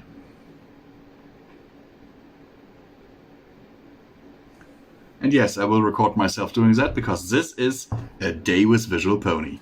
So, lunchtime. Yeah, if you're wondering about the rope on my snack maker there, that's because the closing mechanism is broken. It happens every time with these cheap ones. But I can't, afford one of the better ones, so I came up with the idea either hold it closed manually, or I had this rope laying around, so I tied it to it. It works. I still get my nice sandwiches.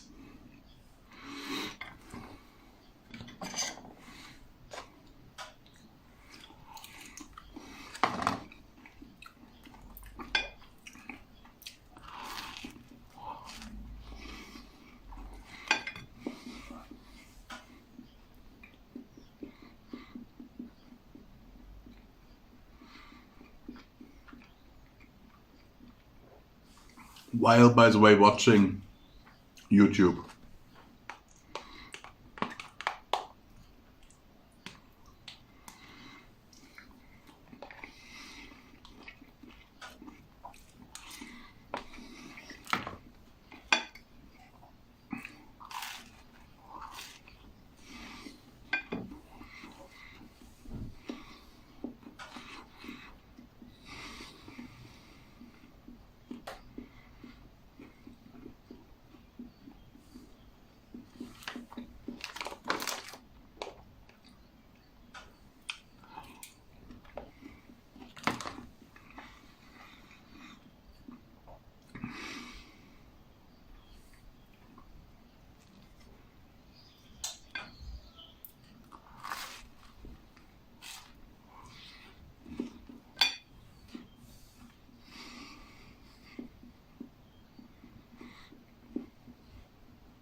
I'm just a sucker when it comes to ghost videos.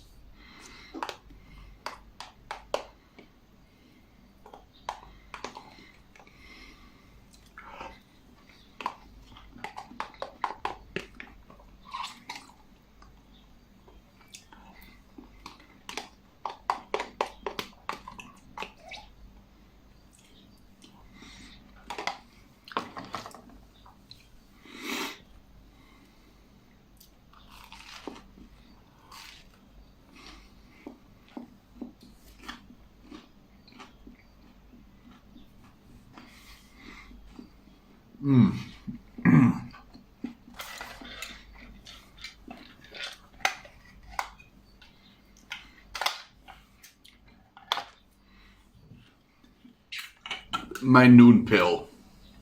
Oh, it's technically afternoon, but now it's 3:10, so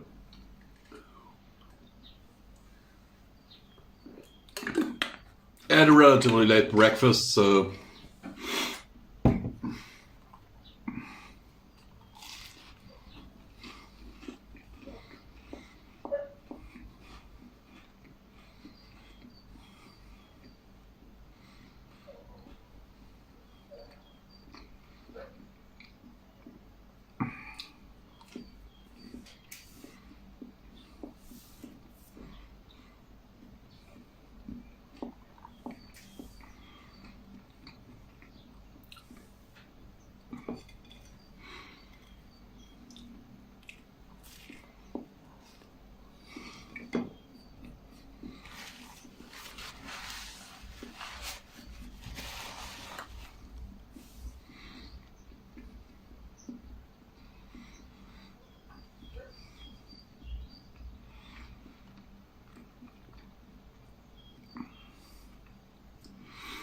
Just saying, guys, I don't know about the gameplay footage right now, because let's be fair, the moving around of the PC has actually hurt me quite badly.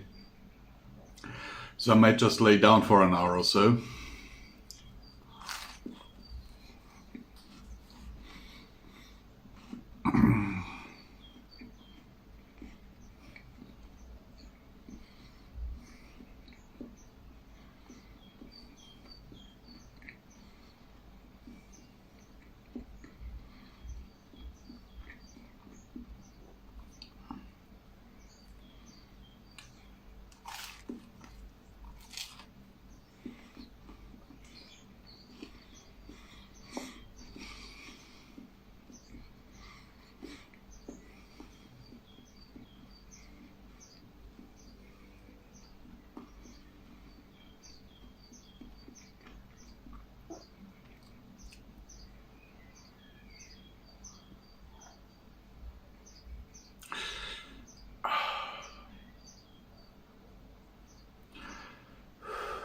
The problem with my broken discs is that breathing hurts.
Yeah, I think that's exactly what I'm going to do. Resting a little. To be fair, I already feel a little bit accomplished today, because I recorded that chapter of Heroes and managed to clean the PC, which was really necessary.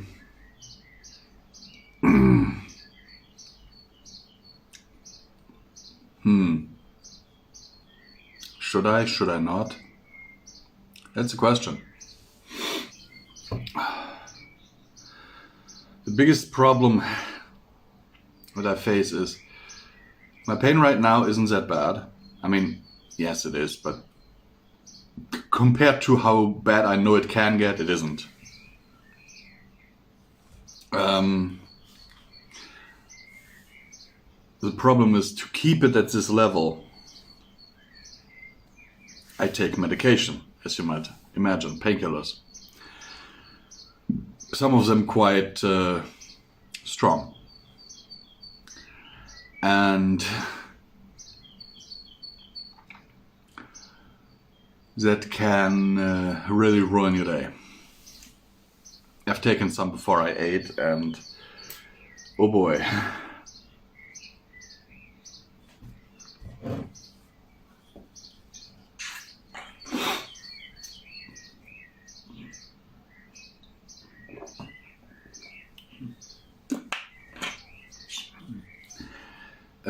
The problem is usually when you take stuff like that, you feel high, basically. You lose your strength, you feel tired, exhausted. And I'm pretty sure that a little bit of oxygen deprivation is also playing into this because of the whole hurting when I breathe, because let's face it, because of that usually I breathe relatively shallow.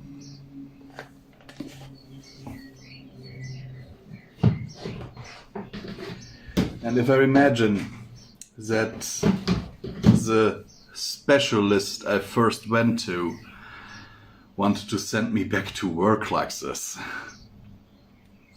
didn't give me painkillers, didn't give me anything, just said that I should get physiotherapy and get back to work. And I'm like, what the hell? No. So I went to my GP, told him the story. He sent me back in the tube, for a scan. And then they discovered the next 3 broken discs. I already had 3 before that in my lower back. Now I have some in my middle back. So that makes 6. It's not a nice feeling, I can tell you that much. Especially since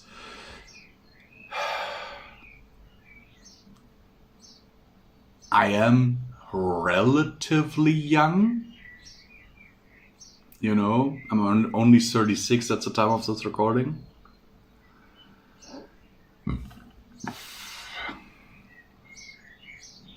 But yeah, I will go prepare to record that gameplay and then lay down for about an hour. You don't really want to see me sleeping, do you? Good.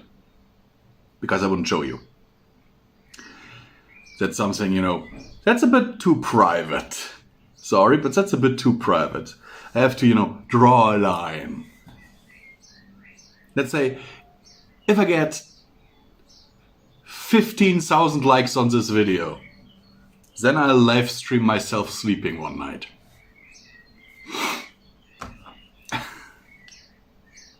Is that a deal? Anyhow, jump cut. Well, hello. I apparently slept way longer than I wanted to. But I am now at least feeling a bit better than before. But, if you're a pain patient and you're a heart patient, then stuff happens. Now, I have recently gotten something that I'm working on gameplay videos, on game review videos, all shit like that. And I have purchased for the Xbox Dragon Age Origins Ultimate Edition and Dragon Age 2. And Dragon Age 2 came in the Signature Edition. And I wanted to, download the DLC content right now. And it tells me that I cannot log on to Xbox Live with my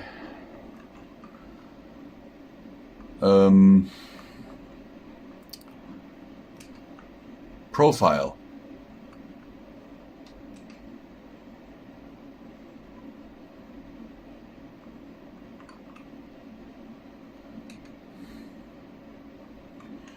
Okay, it tells me that it tells me I am connected. Okay, let's say yes. Download profile.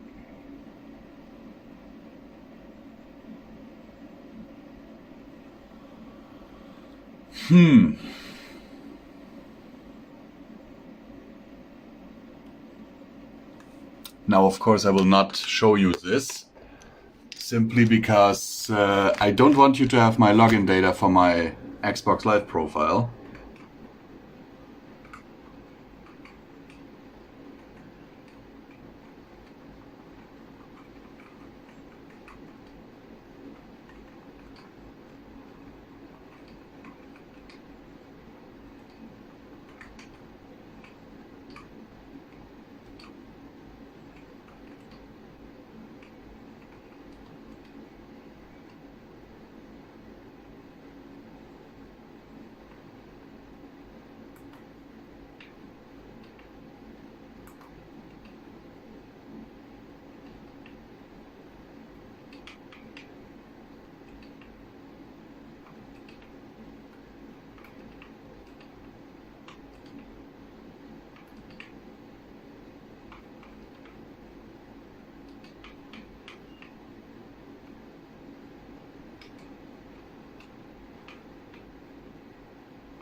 Because it literally told me, hey, you cannot connect to Xbox Live. Please re-download your profile.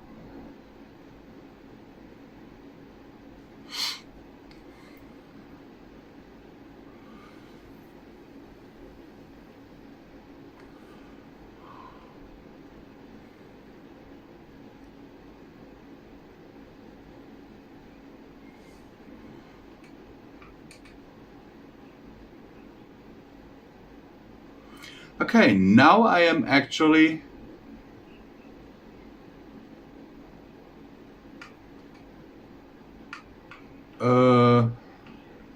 connected. Let's start up the game and hope that it works now. By the way, the software that I'm using here is Elgato game capture software.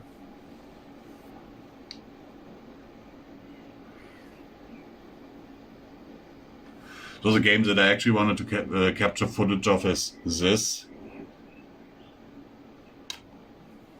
Okay, now I hopefully am connected. Yes, connected to the Dragon Age servers.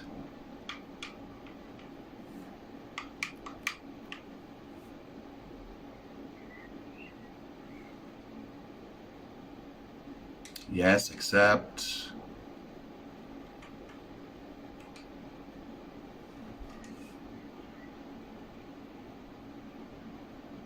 Because all I wanted is to do right now is, you know, install the DLC, as I said before.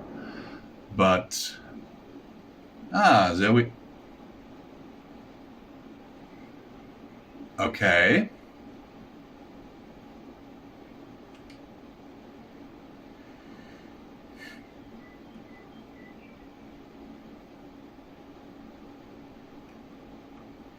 Yes, I will take this.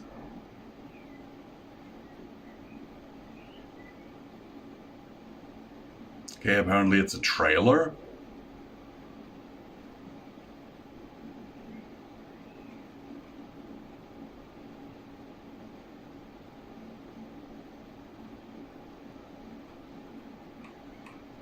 So the pack for all classes. That thing. Because I did have the game before.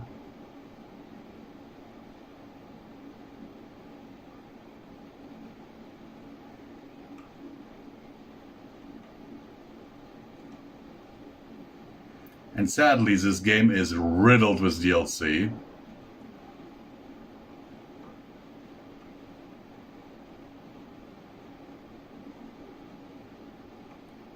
As you can see. And I definitely will not get them all, because as you can see, even now that would be... What is it?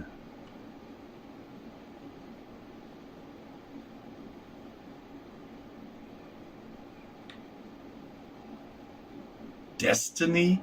No. Dragon Age Rise to Power? No. All I want right now is install the DLCs that I have, because I know I've got like stuff packs and stuff.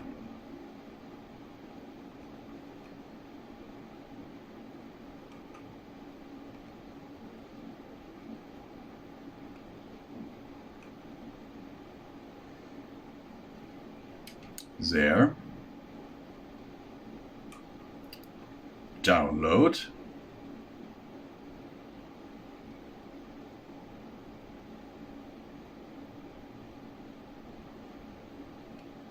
Okay, now I have to open it again. What the hell?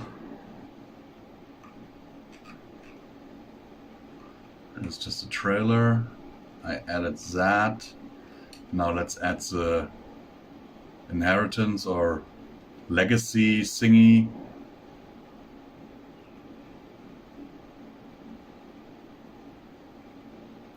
Back. Wow, is that a clunky download system for your DLC?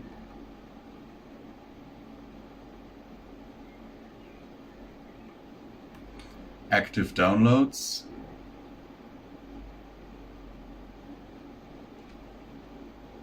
Okay, my games. Yes, okay, let's... Oh my god, what a clunky system.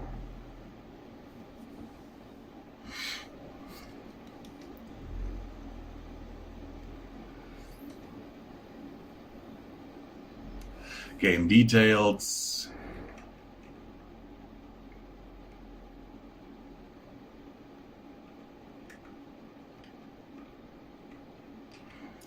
Show all. Oh my word. There's Black Emporium, I remember that.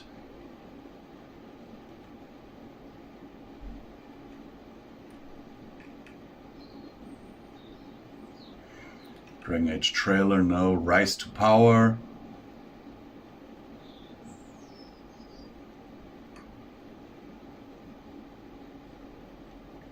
Install. Oh my word.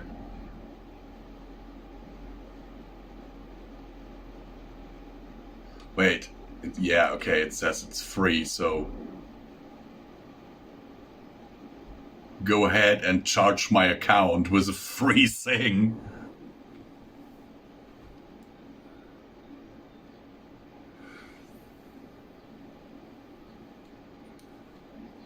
And now my console isn't even reacting anymore. Great. Ah, okay. Okay, I don't want that, I don't want that, I have that. Wow, so I have to go through everything manually to see what I have already purchased.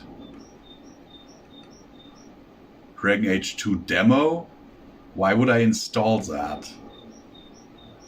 Didn't I just install this one? Oh no, wait, it wanted me to buy that one for €9.49. I'm certainly not gonna do that. Already paid like $9 for the game. In the signature edition.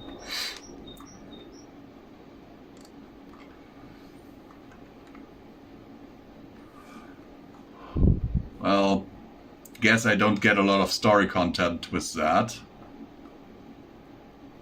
And since I bought used, you know... Okay, let's go back.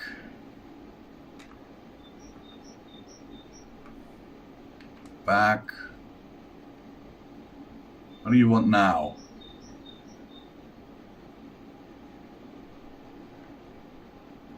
No, I don't want to download...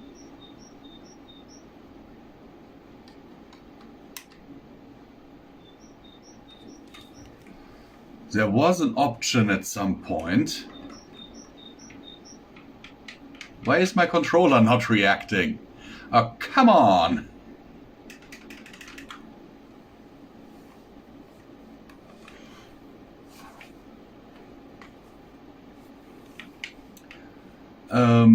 Game details. There, install. Because with that you can install the game to your hard drive, making the loading times shorter.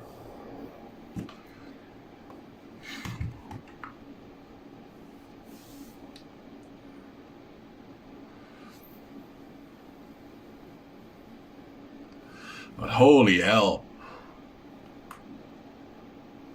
That was a hard birth for very little actual content. I know the Black Emporium, I think, gives you a little bit of story, and the stuff packs for all classes. I'm fairly certain there was more to the signature edition than this.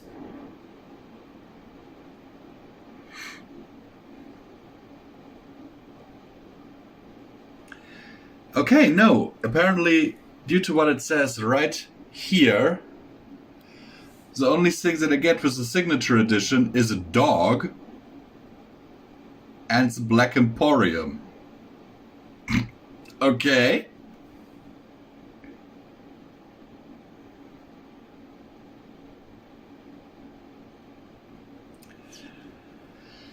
That is underwhelming.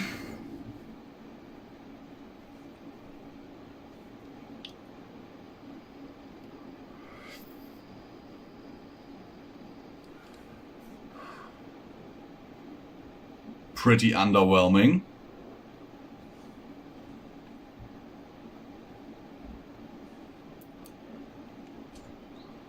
And turning this around to me again, because I'm going to talk with my fiance, and yeah, it is good that I did that.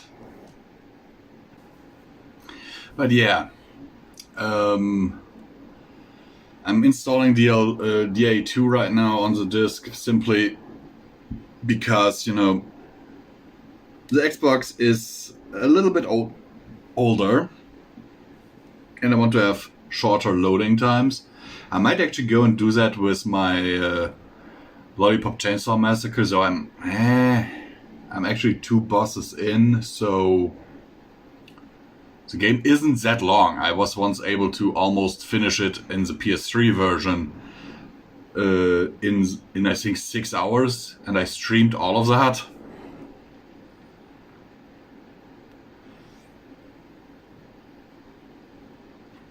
So there you go.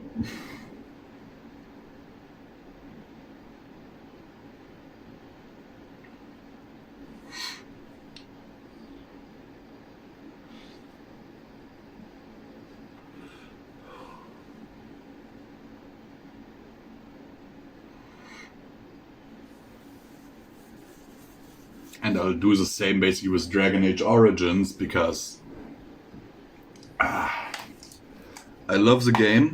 Also, with the second disc here, there are all the packs. So as I'm seeing it,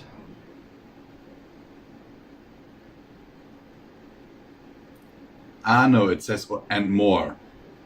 Because here on the back it says only the story DLCs, but it says and more.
But oh my word, it's getting really warm in here because the sun is now all the way over there, going down behind the mountain on the other side. But it's now shining directly in here, and that's oh my word. I really should get my fan out again.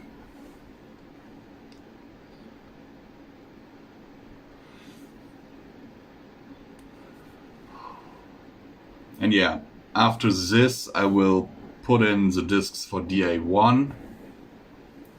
So Dragon Age Origins, DAO.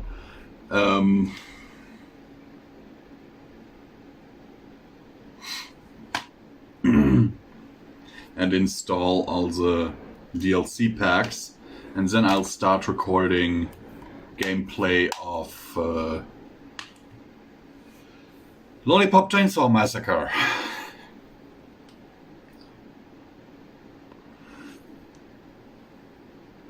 Which I will do over there on my bed.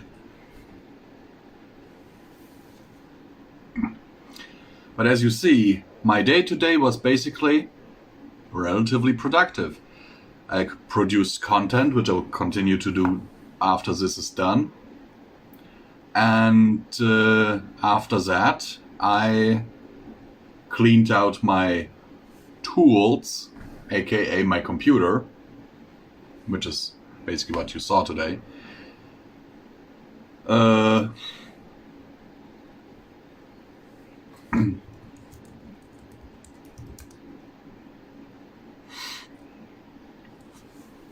And And I personally, I remember liking this on console much better than I liked it on PC because of the controls. I hope that holds true, because the PC version, which I also own, that I already have like played through and finished it. The biggest problem there was that I quite literally had a lot of problems with game stability. And I think I figured out why, because this game, even when I had VSync on, was running at 120 frames per second, which is not what VSync should do. VSync should limit it to 60. And now I've limited through the NVIDIA's control panel to 60. And the stability seemed to be better. But the controls were also very clunky. Like you have to click on enemies, and sometimes they're moving really quick and all that. And that's a problem. So, okay, this install has finished.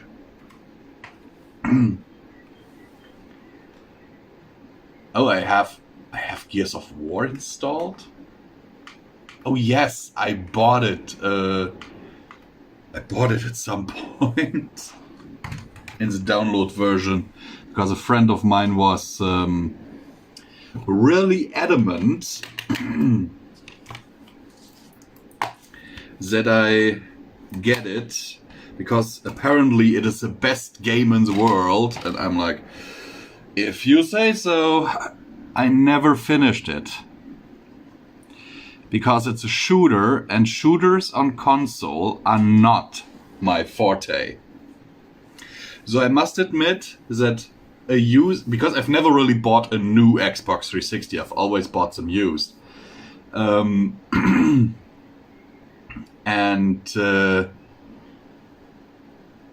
So basically, yes, update now. Oh my word, it wants to do another update. Install expansion pack. But yeah, that is not all the expansion packs I have on PC. On PC I have like 30 or so. Okay, let me see.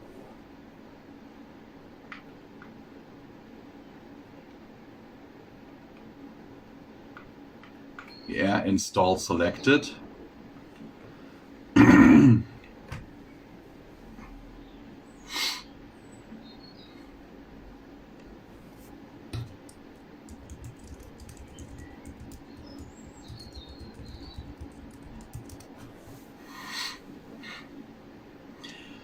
I also remember Dragon Age. It was easier for me to target enemies, you know, with the shoulder buttons. You could just switch between enemies and everything, and that was something that you can't do in the PC version. Especially since the PC version doesn't have controller support.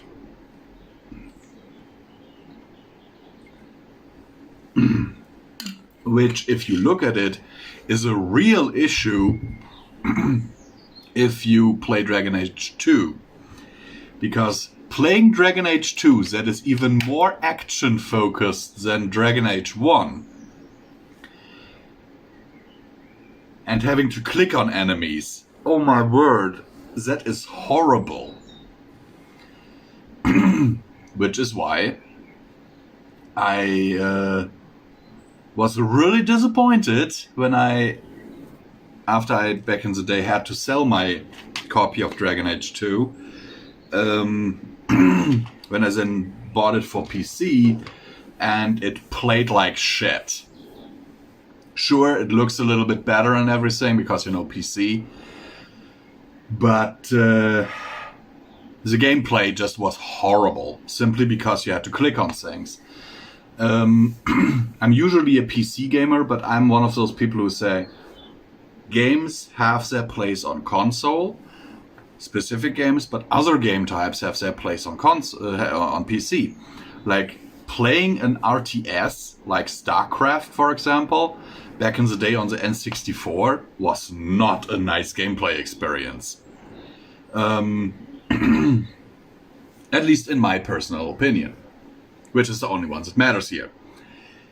In my four walls here in my apartment, only my opinion matters. At least until midnight moves in. So playing like RPGs and stuff on PC or fighting games, I have a controller for that. Okay, it looks like the cable of this controller is broken.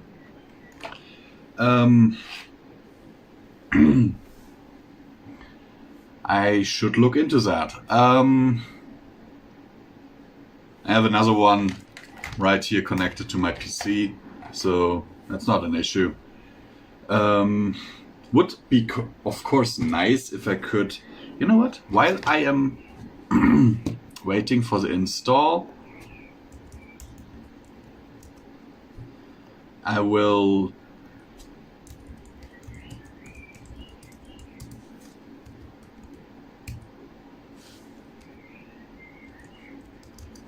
just check something.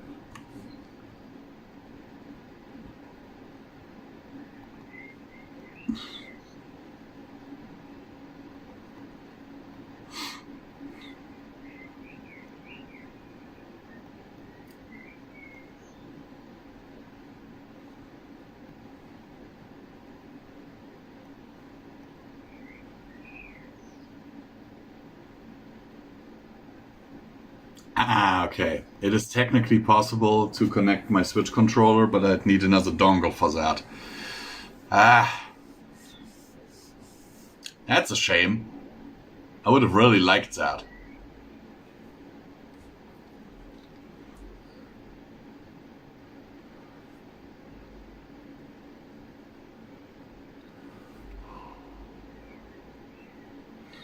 Because since I'm all the way back there, when I'm playing that game later, a wireless controller would be way nicer.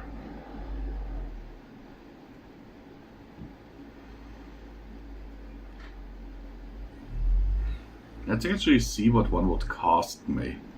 A wireless, you know, Xbox 360 controller.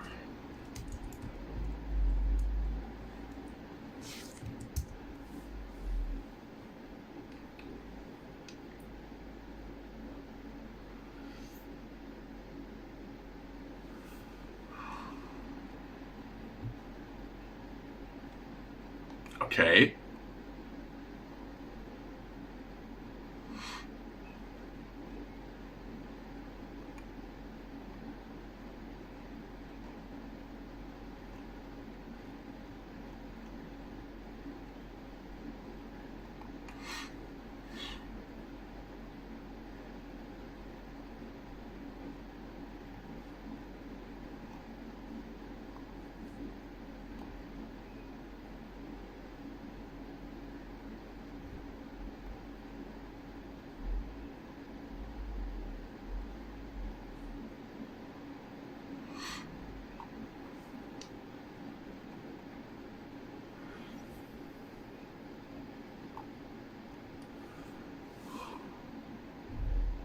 So getting an original one is basically impossible, I see. You can only get remakes of them, like... Huh.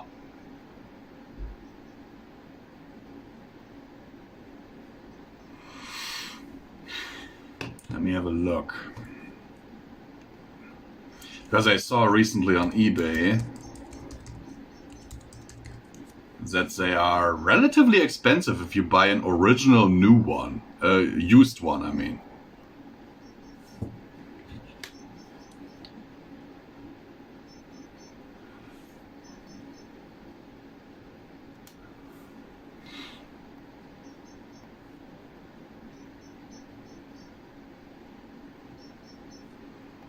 Kinda would like that, but I can't afford it.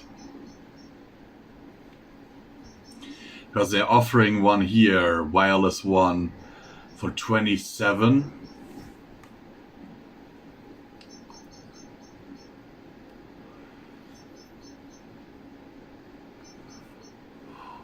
And they're advertising it to work on the PS3? What? And how is that thing even charged?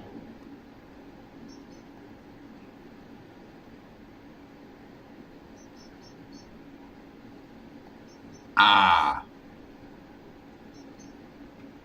Charging port, okay. So it has an internal battery. Because I've seen...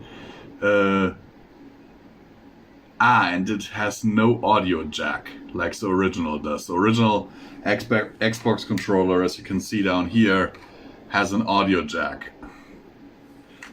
So normal things don't fit in there. It's a proprietary Xbox thing, as far as I know. So that's actually a lost opportunity for the Switch Pro controller that doesn't have an audio jack either. So I do know that the fake Pro controller that I bought for midnight has an audio jack.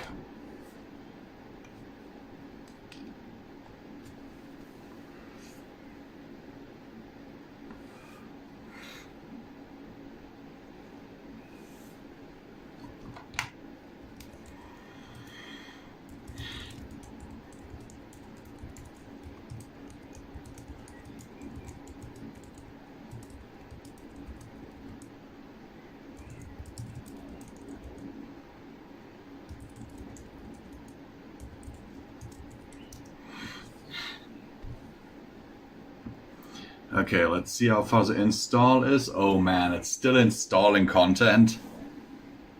You know what I find funny? It told me to install you need an update, and now it's just installing. And to install this, my Xbox actually disconnected from the internet. Oh my word, I hope that my save state of Lollipop Chainsaw didn't get deleted when I had to re-download my profile. Oh my word, that would be horrible. That would be actually horrible. Because I recorded already like 4 or 6 hours. I think 4 or 5 hours of that game. Something like that. Like a 25 gigabyte file. So that would be bad.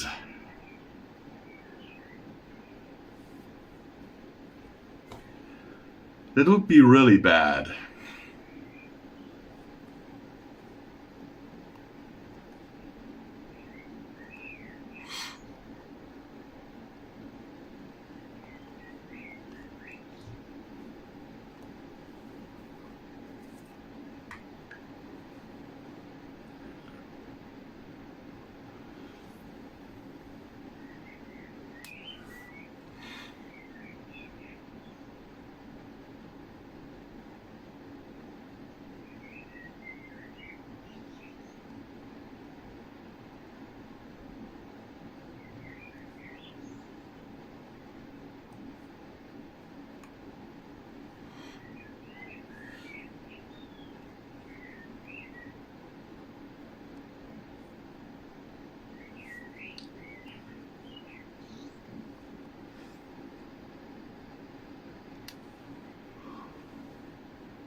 Yeah, getting an original Xbox 360 wireless controller nowadays is a hassle and a half.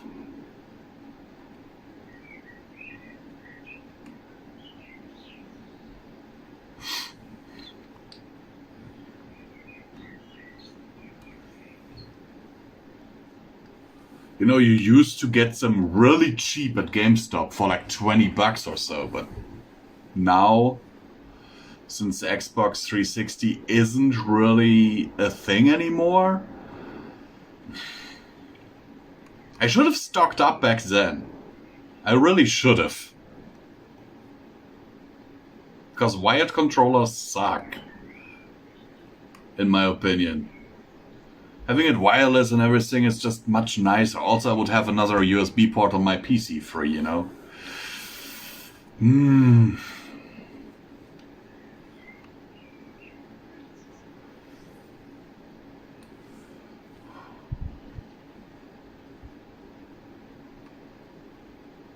Sadly, all of those that I see here are really expensive. I mean, they're out of my price range anyway, but still.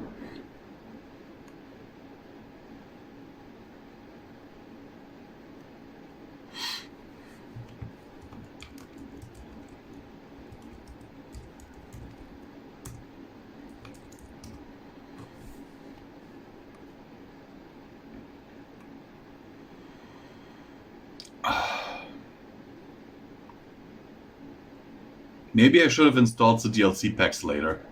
Okay. Finish and eject disk. Okay. Then, come on, get out there. Then let's now install the Ultimate Edition.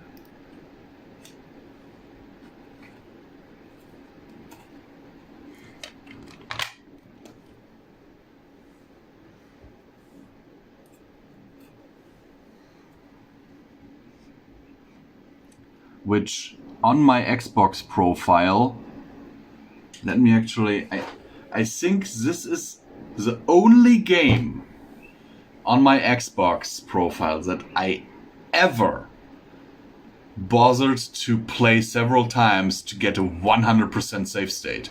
Something like that, yeah.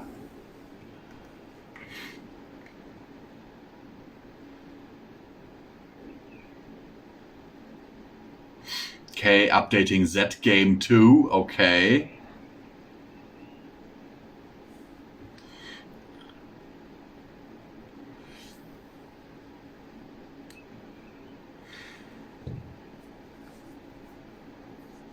That the game is booting up, no problem.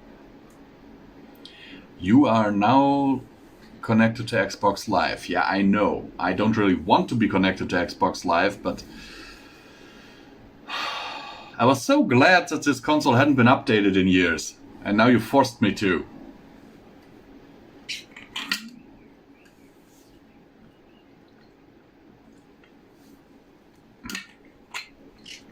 I actually had to crawl under the table and everything to, you know, connecting to Dragon Age servers. Yes, yes, yes, all the nice privacy shit. Checking DLC. Please do not remove the storage device. Of course I won't. I would have to take out its hard drive, and that's not something I'm gonna do.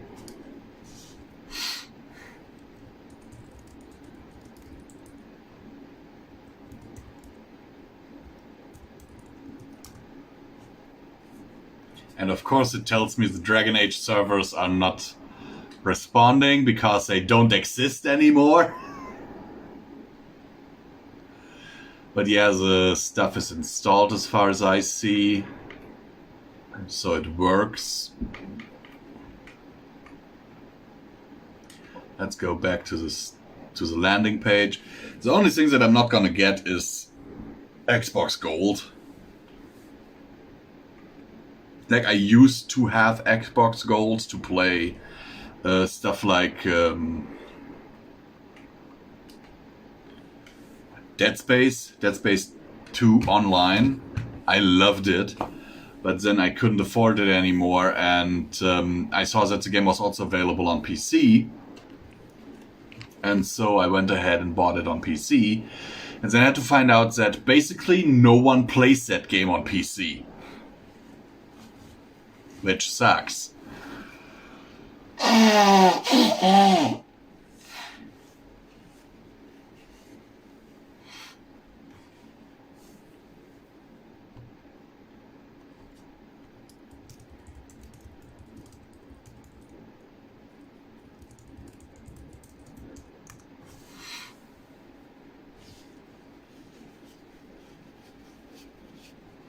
So I'm actually one of those people. I am very, very, how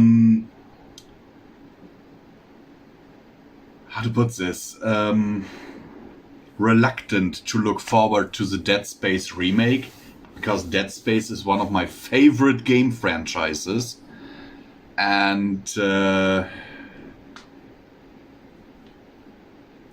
yeah.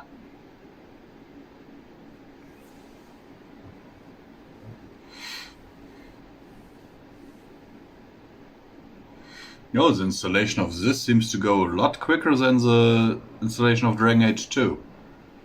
So I do know for a fact that the installation on PC for Dragon Age Origins is like 25 gigabytes, I think. Because I've got it installed on several machines. On this one, and on a Windows XP machine that I have in the other room. Because I wanted to try out for stability if it works better on the Windows XP machine. And it does. The only thing is that graphics, I have to turn down the graphics a little bit because it's an old office PC, you know, that I use to play retro games.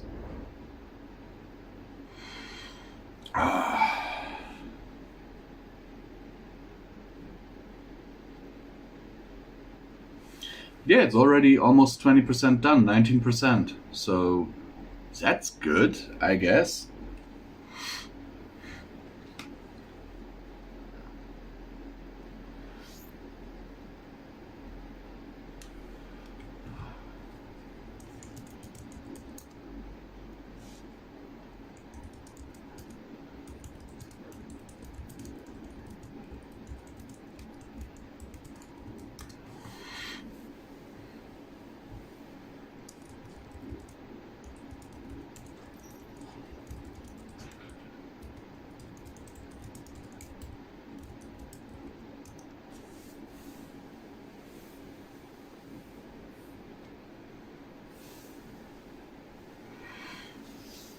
I must say, yes, this goes much faster. But oh my word, installing this game on the XP machine, since it only has a dual-core CPU, oh my word, that took ages.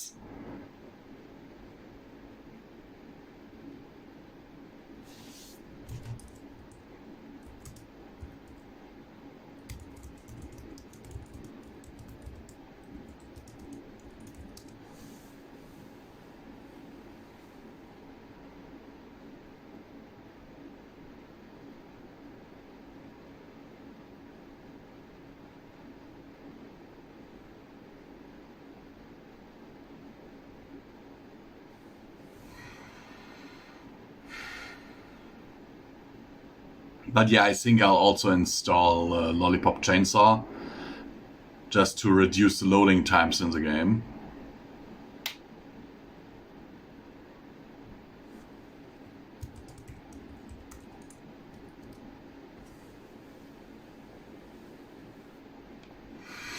Because the loading times in that game are actually relatively long if you load from disk.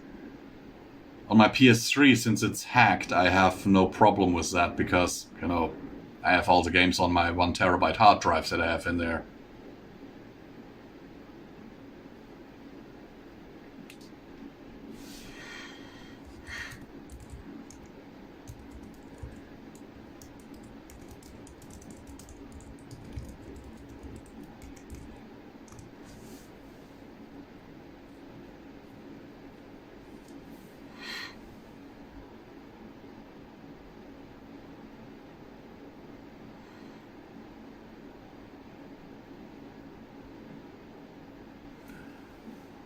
But yeah, this is mostly what I do day to day. I wake up, I take my pills, and then I start recording.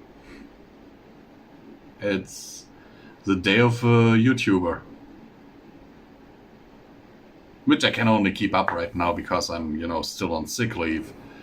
Once that is sorted out, that won't be an option anymore. Also, I should...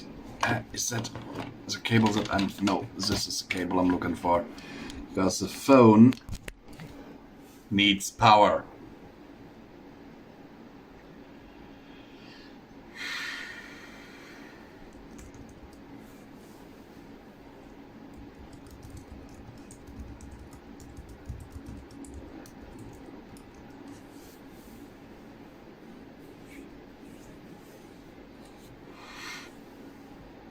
And I think, since it's already relatively late, I will... Oh, the sun is now setting. It's actually still pretty warm, but also pretty nice outside. I think I'll go have my dinner. I wanted to have dinner way earlier than now, but, you know, the nap took so long, and then my dad called, so I couldn't record here. And as soon as he hung up, I started this recording again.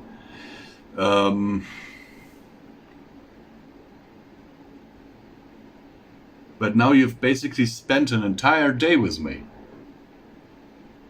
You've seen what I do, day to day, and oh my word, it's a lot of work. You only see the finished videos, you know, you don't see the whole process behind it. Even the whole Dragon Age, I have Dragon Age PC version I have already finished and recorded like 37 hours of gameplay, and I didn't even do everything, okay? And now I have to do that with those two as well, and I have the recording of Lollipop Chainsaw that's going. You don't see the whole process behind that. It's sometimes hours, days, weeks that are, you know, just being spent on this one thing. And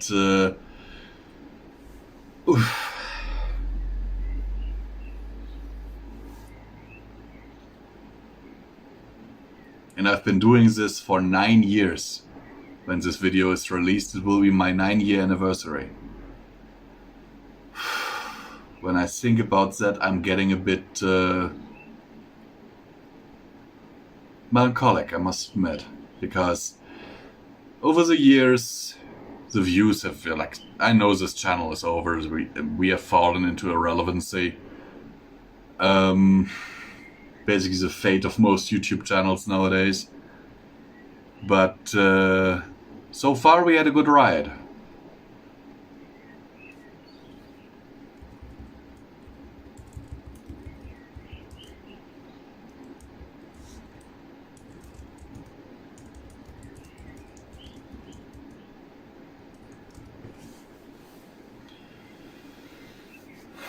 So far we've had a good ride, especially if you think how many stories we have out and how long. If you put all of our content together, we are at over 1,000 hours, and oh my word.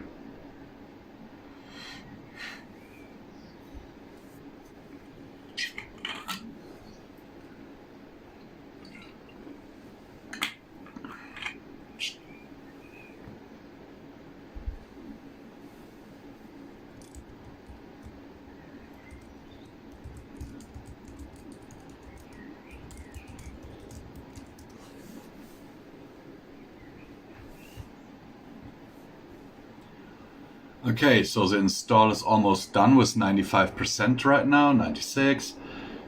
And after that I'll put in the Lollipop Chainsaw and install that. And while that installs, I'll go have dinner. I think I'll go for something small, maybe some cereal. I haven't had cereal in a while. And I kind of have to use up the milk I have. Don't want it to spoil, you know.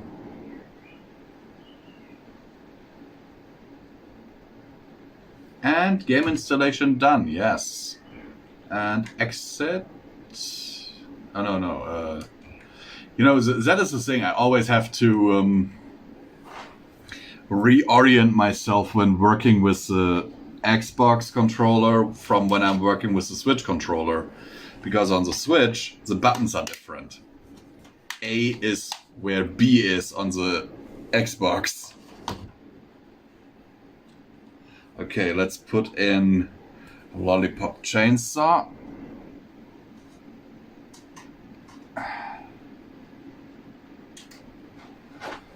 Oh, so they're doing the whole thing games with gold now as well? Didn't know that.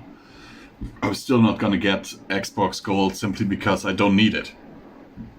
If I were doing more Xbox things, then maybe, but just saying, I think I have enough Xbox games to last me a while, and I have a few more laying in the kitchen. Especially this one is one that came with my Xbox. I think will be one that people will like to see if I do a review on it. And this one is actually one that I got after the fact, because Zone of the Enders second runner, the second game, was my first introduction to the series, and I loved it. And I just recently, by the way, that was a PS2 game. I recently saw someone say in a video, hey, games where people only bought because of the stuff that was included with it. And they brought actually up this HD collection, which is in perfect order. There's not a scratch on this thing. And I got it for like $5.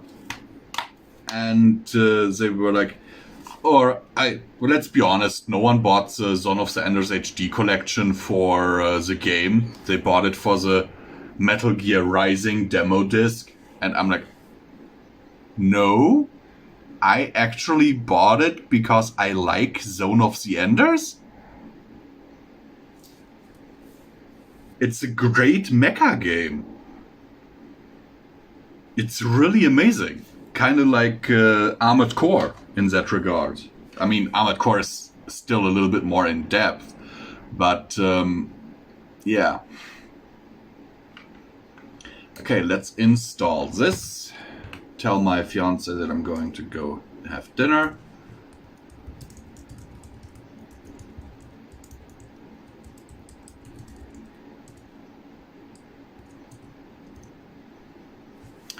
Take you guys with me.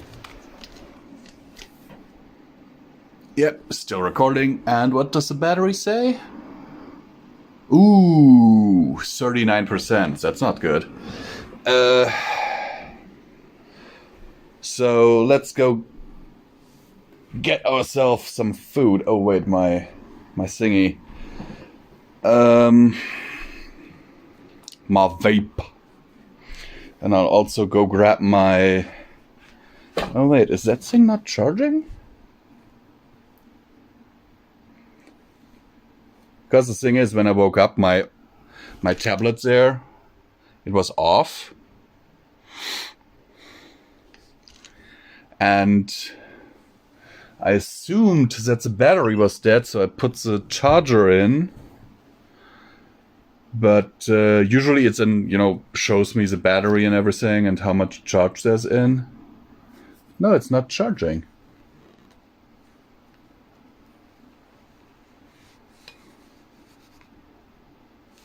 Wait a second. Is that maybe?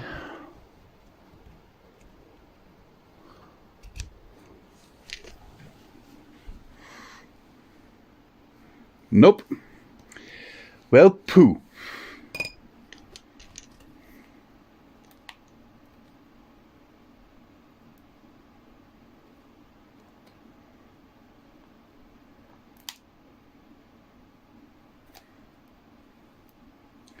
That sucks.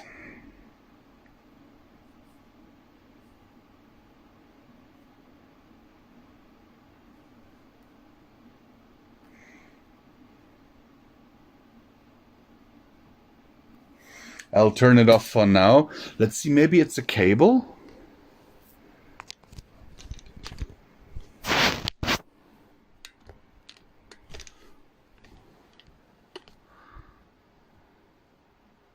might be the cable because...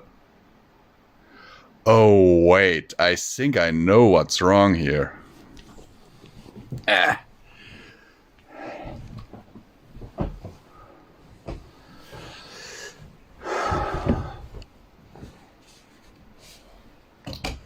Haha.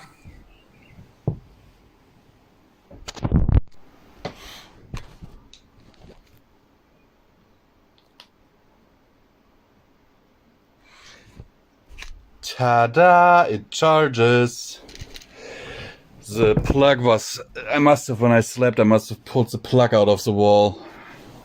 But there you see my setup from this side, actually.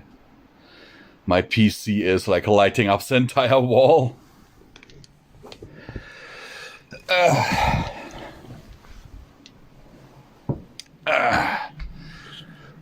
Then let's go get some food, I guess.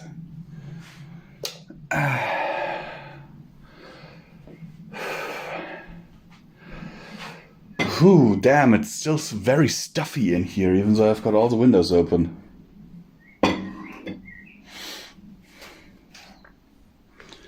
Okay, let's see.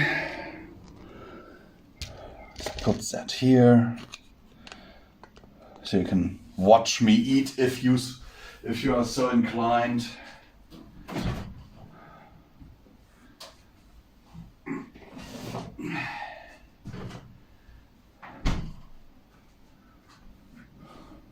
Oh, cereal is upstairs. There's a bowl.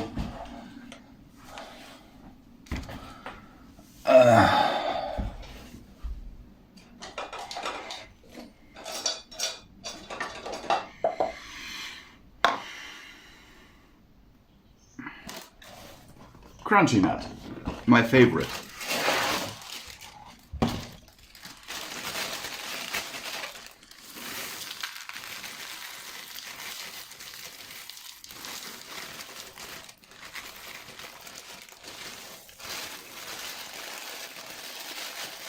The interesting part about that is I basically don't like honey, but I like crunchy nut.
And by the way, I know that diet-wise people say you shouldn't eat after 6. I know that, but I woke up after 6. I woke up at like 7:30. When I started recording again, it was like 8, so...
That's good food.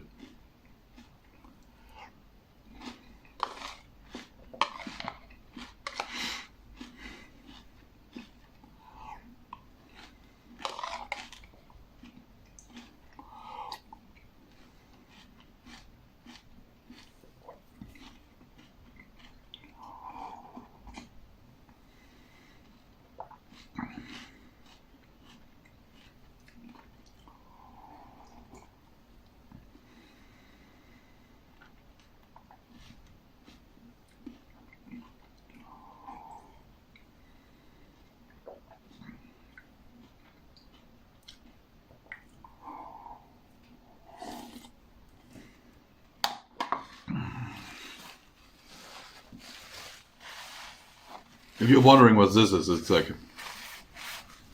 I was going out to have a little bit of a treat the other day. Got myself a doner. If you don't know what that is, I don't blame you.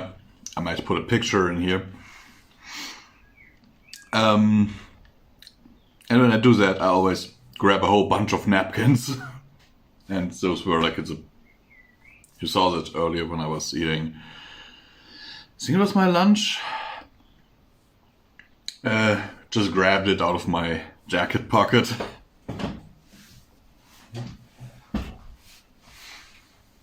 I'm one of those people. Hey, if you're offering me free napkins, then yes, I will take them.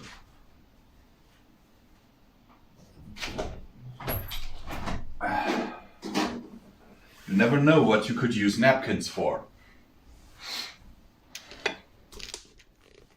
Oh wait. Before I forget, my pills.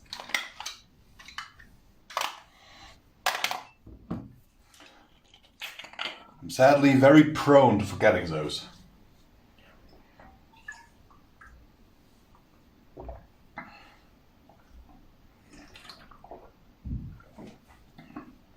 And while I'm at it, let's refill that bottle.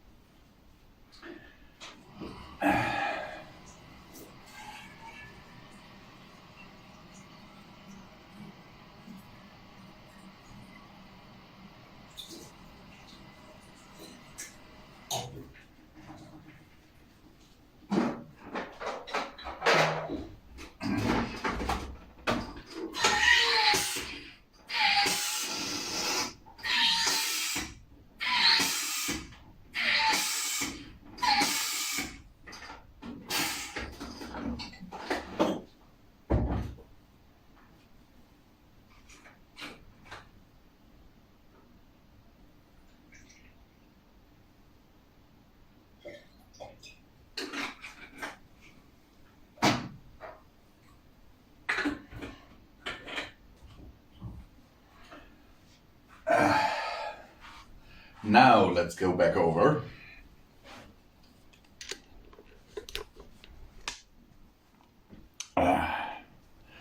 Yes, I find it really interesting. This tripod basically acts also as a selfie stick.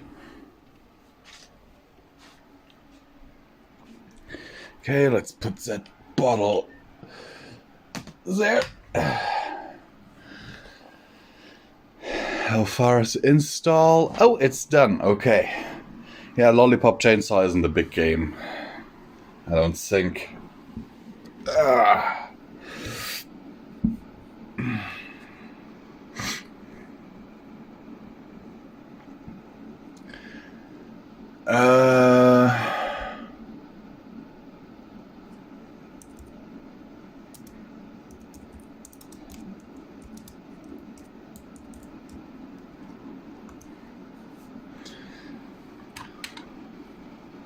Confirm that. Start the game.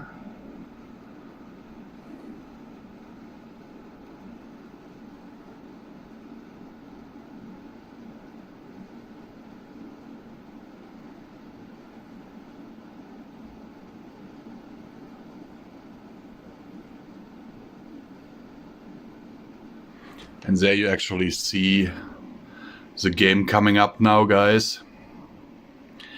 But differently from what I planned originally. I will not record myself playing it, simply because I want to spend some time with my fiance. I hope you understand that. And that is not something I'm going to share with you. That is private time between her and me. And I think that's fair, isn't it? With that, I hope that you have enjoyed this little special, and that we will see each other in the next regular videos that I upload. Sincerely yours, Visual Pony, and I hope that this video finds you well in body and mind.